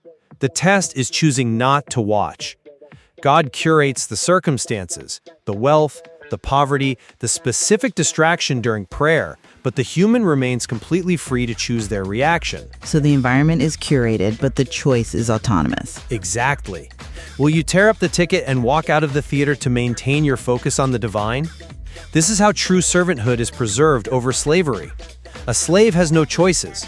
A servant is presented with constantly shifting, divinely curated scenarios and must continually choose loyalty. Well, but notice how the environment in that cinema analogy actually operates. The devil's cinema archive is an available option. The theater exists, the screen exists. It represents the autonomous choices available in the world. Sure, it exists. You are essentially arguing for a universe where God is constantly shifting the furniture around us to test if we'll stub our toes. But if we step back and look at the totality of the material, from the embryological laws to the socio-spiritual framework, the most elegant explanation is front-loaded purpose. Elegance doesn't necessarily mean autonomy, though. But it speaks to the nature of the creator described in the text. Even the discussion of the covenant, the moment a human comes of age and recognizes the creator, is framed as an embedded realization. The knowledge is already there, baked into the human architecture. But it still has to be realized. Yes, through the natural friction of existing within a rule-bound universe with other free agents. The trials of wealth and poverty, those are just that friction. The self-regulating breast milk, the immune system following a precise developmental sequence, all of this paints a picture of a creator whose brilliance is demonstrated by the fact that the system doesn't need constant tinkering. You really hate the idea of tinkering, don't you? I just think it runs flawlessly because the yasa, the laws, were perfected at the origin. We aren't being micromanaged. We are navigating a masterpiece of design. Well, I see the appeal of that perspective. A masterpiece of design is certainly a profound way to look at it. But when I read this material, I see a universe that demands intimacy. Intimacy. That's an interesting word for it. It is. The sheer dynamic complexity of life that we've discussed, from the way macrophages in the immune system inexplicably stand down to let life begin, to breast milk morphing from food into medicine to treat a sick infant, to the highly customized spiritual trials of wealth and poverty, it illustrates a deeply personal process. I can't deny the complexity of it all. Right. The text's assertion that every moment he is in action cannot be relegated to a distant historical setting of a clock. It is a continuously active, divine nurturing process. Without that active presence, the biological hardware goes blind and mute, and the spiritual heart is left without a tailored curriculum. And yet, the very same evidence highlights a universe governed by magnificent embedded purposes. The source material explicitly grounds us in the concept of yasa. It does use that term, yes. When we see a mother's body intuitively providing exact nutrition without her conscious thought, or a seed knowing exactly how to become a tree, we are witnessing the perfection of biological systems that self-regulate. It is an environment that provides a stable, predictable framework. A framework for free will. Exactly. And it's within that stable framework that humans can exercise genuine free will, stepping out of the cinema archive by their own volition without feeling like puppets on a string. Well, I think where we absolutely converge, and where the material is unequivocally clear, is that whether this care is structurally embedded from the beginning of time as an autonomous law, or, administered hands-on in real time, the universe is steeped in profound purpose. The sheer intentionality behind human development is just staggering. Oh, I agree completely. Considering these multiple perspectives, the micro intervention versus the macro design, it really deepens our appreciation for both the biological realities we live with every day and the spiritual philosophy that seeks to explain them. It forces us to look closer at the mechanics of our own existence. It really does. It brings us right back to that opening image. Whether you see your own physical body as a highly secure building with a guard actively overriding the alarms for a vital guest, or as an impossibly brilliant self-regulating structure that knows exactly when to open its own doors, the complexity of the design demands our attention. It certainly does. We encourage all our listeners to explore the source material further and decide for themselves how to interpret these mechanisms of divine interaction. Thank you for joining us on The Debate. What kind of universe are you walking through today? So imagine this for a second. You are listening to my voice right now. You're understanding the meaning of the words. You're having all sorts of thoughts popping into your head. And we usually just think of all of that as our basic biology, right? Like a machine working perfectly right off the factory floor. Right, just doing what it was programmed to do. Exactly. But what if I told you that none of those complex abilities come entirely from your physical hardware? Like, what if it's actually the result of a continuous, ongoing software update that you've been getting from the outside since before you were even born? That is such a fascinating way to frame it. Right. Well, that's exactly what we're getting into on today's deep dive. We have an incredible source today, a really fascinating theological and philosophical lecture by the Islamic scholar Mustafa İslamoğlu. And he focuses heavily on the divine name Rab, which usually gets translated as Lord or Sustainer. But our mission today is to really unpack this concept of Rububiyet. Yeah, that concept of continuous divine nurturing and education. Exactly. And we're going to see how this ancient theological concept maps onto literal human biology, the weird cravings of motherhood, free will, and even the psychology of our daily prayers. It is just mind-blowing how the source connects high-level theology to the real nitty-gritty of human life. It really is. And I think the best place to set the stage here is by explaining that the word Rab, it is not a passive title. Right. It's not just like a boss sitting in an office. Exactly. Not just a boss or a master sitting up high. The source explains that at the root of the word Rab is a very active, continuous process called Tedbiryay. And Tedbiryay means this act of nurturing, educating, adapting, and growing something until it reaches its ultimate goal. So it's an ongoing action? Yes, the entire system is called Rububiyet. It's the idea that this divine nurturing starts when you are literally just a drop of water in the womb, and it stays with you, actively involved in every single breath, all the way into the afterlife. Wow. Okay, so let's actually start at that very beginning point, right at the cellular level. Because I have to be honest, when I was going through the source material, I was a little skeptical at first. You want really what part? Well, the source calls the fertilization process like the female egg accepting the male sperm. It calls it a medical miracle where divine intervention actually manifests. And I was just like, wait, isn't that just a basic biological rule? Like, where does theology even come into this? I mean, on the surface, it definitely sounds just like standard biology. But the source breaks this down beautifully from an immunological perspective. So think about how the human immune system is designed. Okay, it fights off sickness. Right. Its sole purpose is to ruthlessly destroy any foreign DNA, bacteria, or outside genetics that it doesn't recognize. Like if someone gives you a blood transfusion with the wrong blood type. Oh, your white blood cells would just attack it immediately. Yeah, exactly. They tear it apart. But the male sperm entering during fertilization is completely foreign DNA to the female body.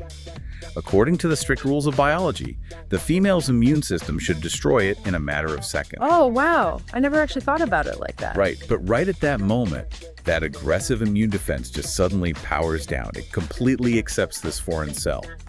And İslamoğlu argues that this precise exception isn't an accident. It is a direct manifestation of Rububiyet, of active divine intervention making life possible. That makes so much sense now. Let me try an analogy here just to make it super clear for you listening. Think of your immune system like a really strict, massive bouncer at an exclusive nightclub. I love that. Right. You stand at the door going, you're not on the list, get out, virus, get lost, foreign blood cell, you're done. But then this tiny spark of life shows up and the bouncer just suddenly smiles, opens the velvet rope, and rolls out the red carpet. That is a perfect analogy.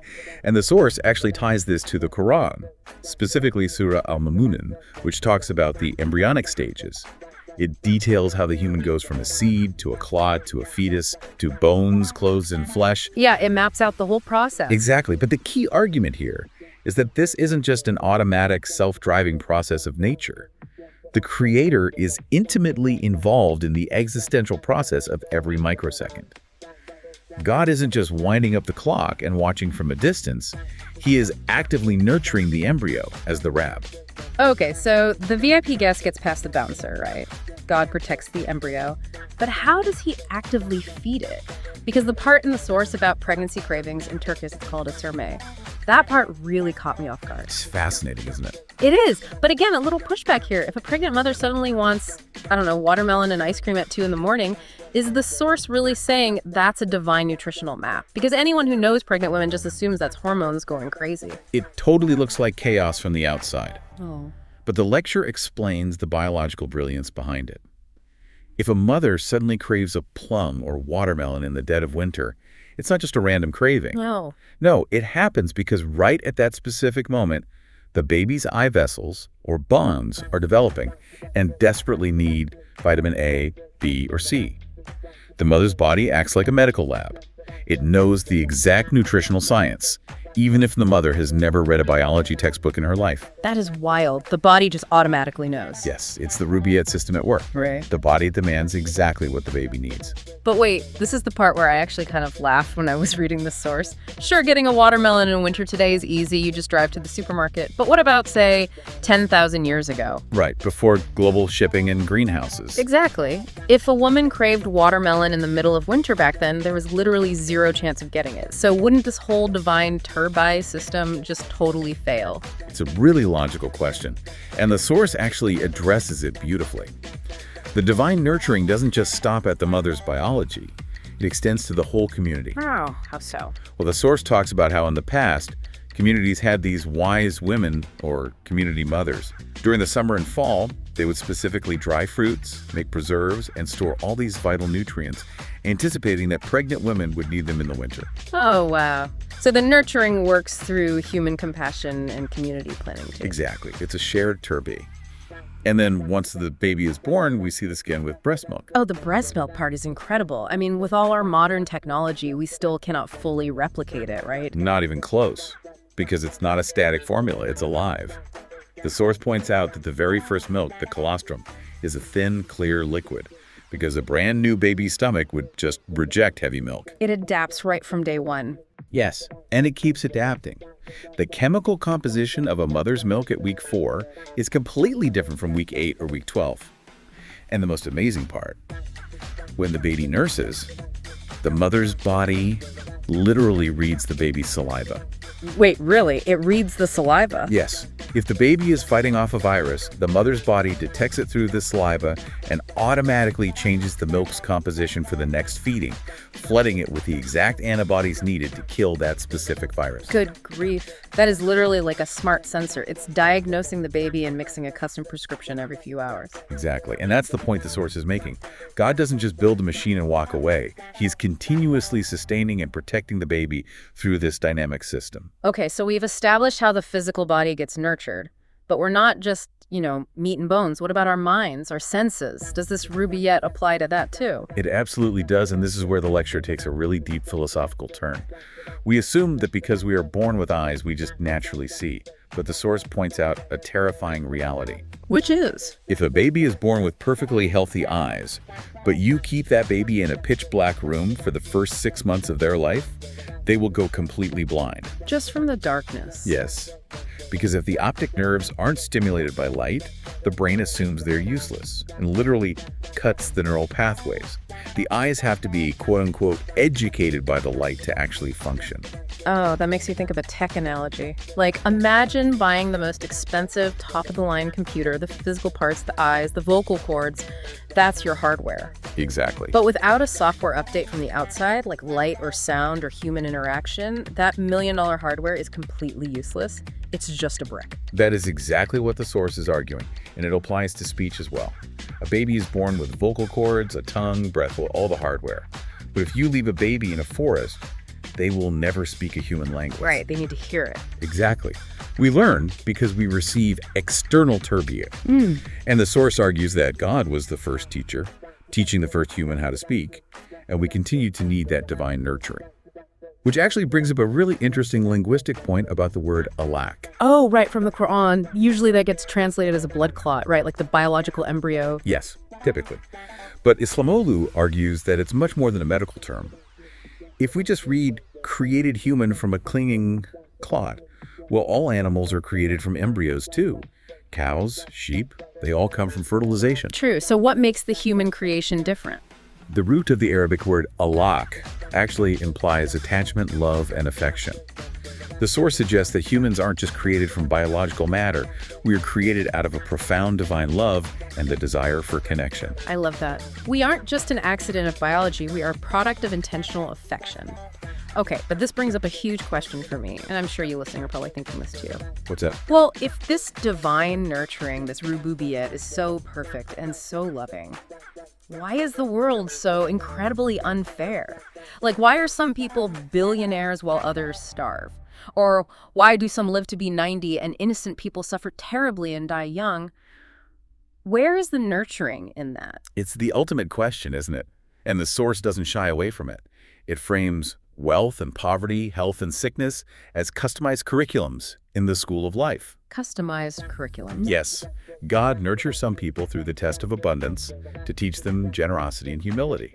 And he nurtures others through absence to build their patience and resilience. Oh, it's like a gym. You don't build muscle by sitting on a soft couch. You have to lift heavy weights, tear the muscle fibers, and go through pain to grow stronger. Exactly. Different people need different weights to build their spiritual muscles. And the lecture introduces this fascinating concept of the scenario. Right, the alternate timeline idea. Yes.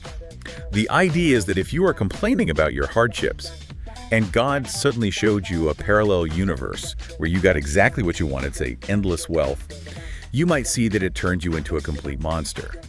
Or if someone you loved hadn't passed away, they might have caused you unimaginable suffering later on.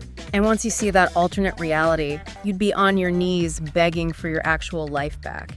You'd realize the hardship was actually a mercy protecting your soul. Exactly. It's all about spiritual education. And this ties right into the paradox of freedom and slavery, which is a huge contrast between Islamic philosophy and modern Western thought. Yeah, let's unpack that, because the West basically says freedom is doing whatever you want, whenever you want. Right, fulfilling every desire. But the source argues that is the literal definition of slavery. If you can't say no to a craving, you aren't free. You are a slave to your own impulses. Which is so profound. True freedom isn't giving in to every single urge. It's having the willpower to do what is actually right. God doesn't want mindless slaves who are forced to obey. He gave us free will so we could choose to be noble servants. Beautifully said. And that conscious choice brings us to the final, most practical part of this whole system. How do we actively participate in this continuous education? We don't just sit back and take it. Right. We participate through worship, specifically namaz or daily prayer. The source describes prayer not as a burden, but as the ultimate form of tedbiryay. It keeps you hyper-conscious, deeply aware of time, and constantly alert. But, and I'm speaking for myself and probably you listening too, prayer can be really hard. You try to focus and suddenly you're thinking about an email you forgot to send or something annoying your boss said yesterday. The distractions. Yes, the vis-a-vis. But the source says those whispers aren't a bug in the system, they are actually part of the test. Exactly. When your mind wanders, the test is whether you surrender to it or fight to regain your focus.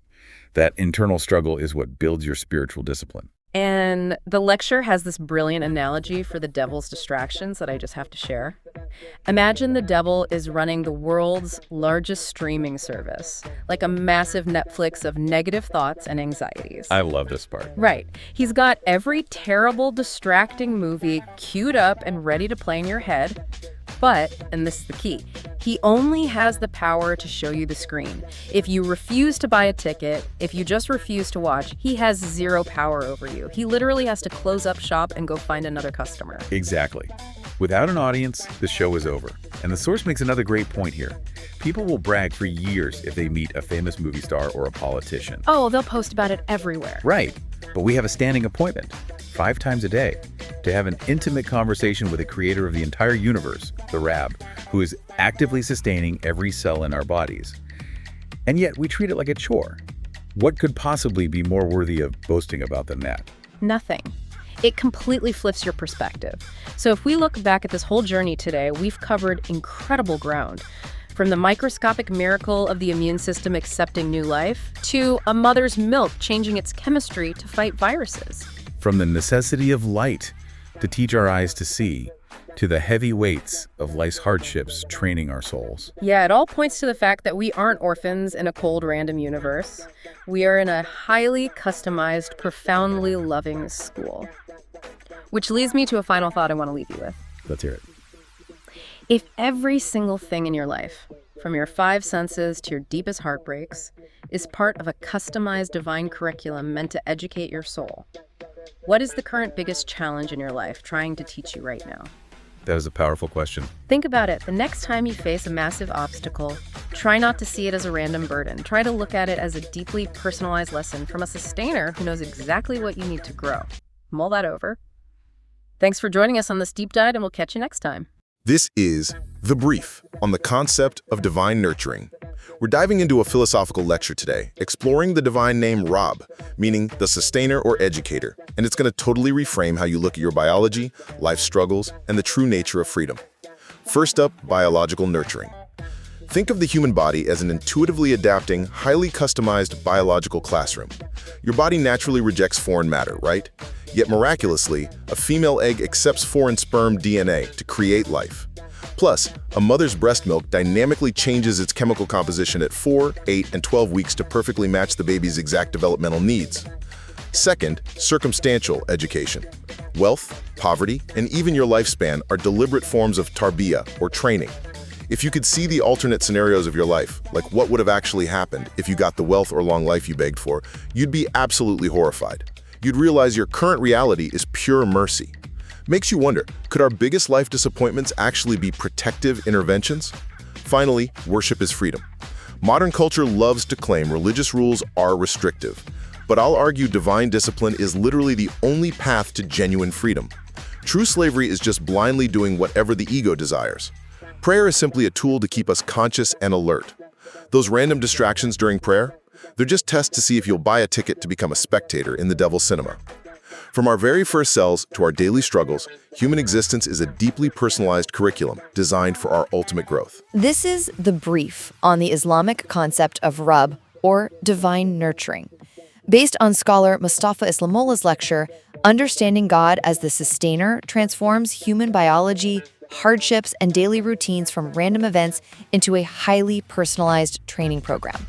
So how exactly does this divine nurturing show up in our everyday lives? Well, first, through biological miracles. At conception, a mother's immune system miraculously doesn't reject foreign DNA.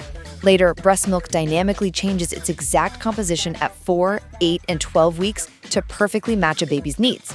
Think of the human body like a divinely programmed smart system that anticipates exactly what you need before you even know you need it. Now, this nurturing doesn't stop with biology. It shapes our life circumstances too. Second, consider Tedbiryay, or soul training. Contrasts like wealth versus poverty aren't random punishments, they're customized training. If we could actually see the alternate timeline of our lives where we got exactly what we wanted, would we realize that what we actually got was the better curriculum? Finally, we actively participate through daily practice.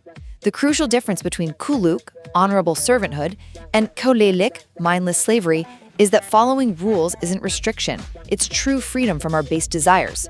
Daily prayer isn't a chore, it's an intimate, scheduled conversation with God. Even getting distracted, vasfaze, is just another layer of training. People will brag all day about breathing the same air as a famous celebrity, but will snooze through a daily VIP rendezvous with the Creator. Ultimately, recognizing God as Rub means realizing that every single detail of your existence is part of a deliberate, loving masterclass designed entirely for your growth. So, are you paying attention to your syllabus? This is The Brief on the concept of divine nurturing. We're diving into a philosophical lecture today, exploring the divine name Rab, meaning the sustainer or educator, and it's going to totally reframe how you look at your biology, life struggles, and the true nature of freedom. First up, biological nurturing. Think of the human body as an intuitively adapting, highly customized biological classroom. Your body naturally rejects foreign matter, right? Yet miraculously, a female egg accepts foreign sperm DNA to create life. Plus, a mother's breast milk dynamically changes its chemical composition at 4, 8, and 12 weeks to perfectly match the baby's exact developmental needs. Second, circumstantial education. Wealth, poverty, and even your lifespan are deliberate forms of tarbiyya, or training. If you could see the alternate scenarios of your life, like what would have actually happened if you got the wealth or long life you begged for, you'd be absolutely horrified. You'd realize your current reality is pure mercy. Makes you wonder, could our biggest life disappointments actually be protective interventions? Finally, worship is freedom. Modern culture loves to claim religious rules are restrictive, but I'll argue divine discipline is literally the only path to genuine freedom. True slavery is just blindly doing whatever the ego desires.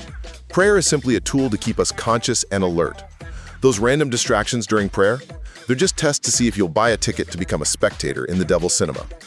From our very first cells to our daily struggles, human existence is a deeply personalized curriculum designed for our ultimate growth. This is The Brief on the Islamic concept of Rab, or divine nurturing. Based on scholar Mustafa İslamoğlu's lecture, Understanding God as the sustainer transforms human biology, hardships, and daily routines from random events into a highly personalized training program. So how exactly does this divine nurturing show up in our everyday lives? Well, first, through biological miracles. At conception, a mother's immune system miraculously doesn't reject foreign DNA.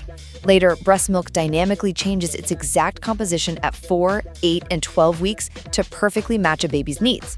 Think of the human body like a divinely programmed smart system that anticipates exactly what you need before you even know you need it. Now, this nurturing doesn't stop with biology. It shapes our life circumstances too. Second, consider Tedbiryay, or soul training.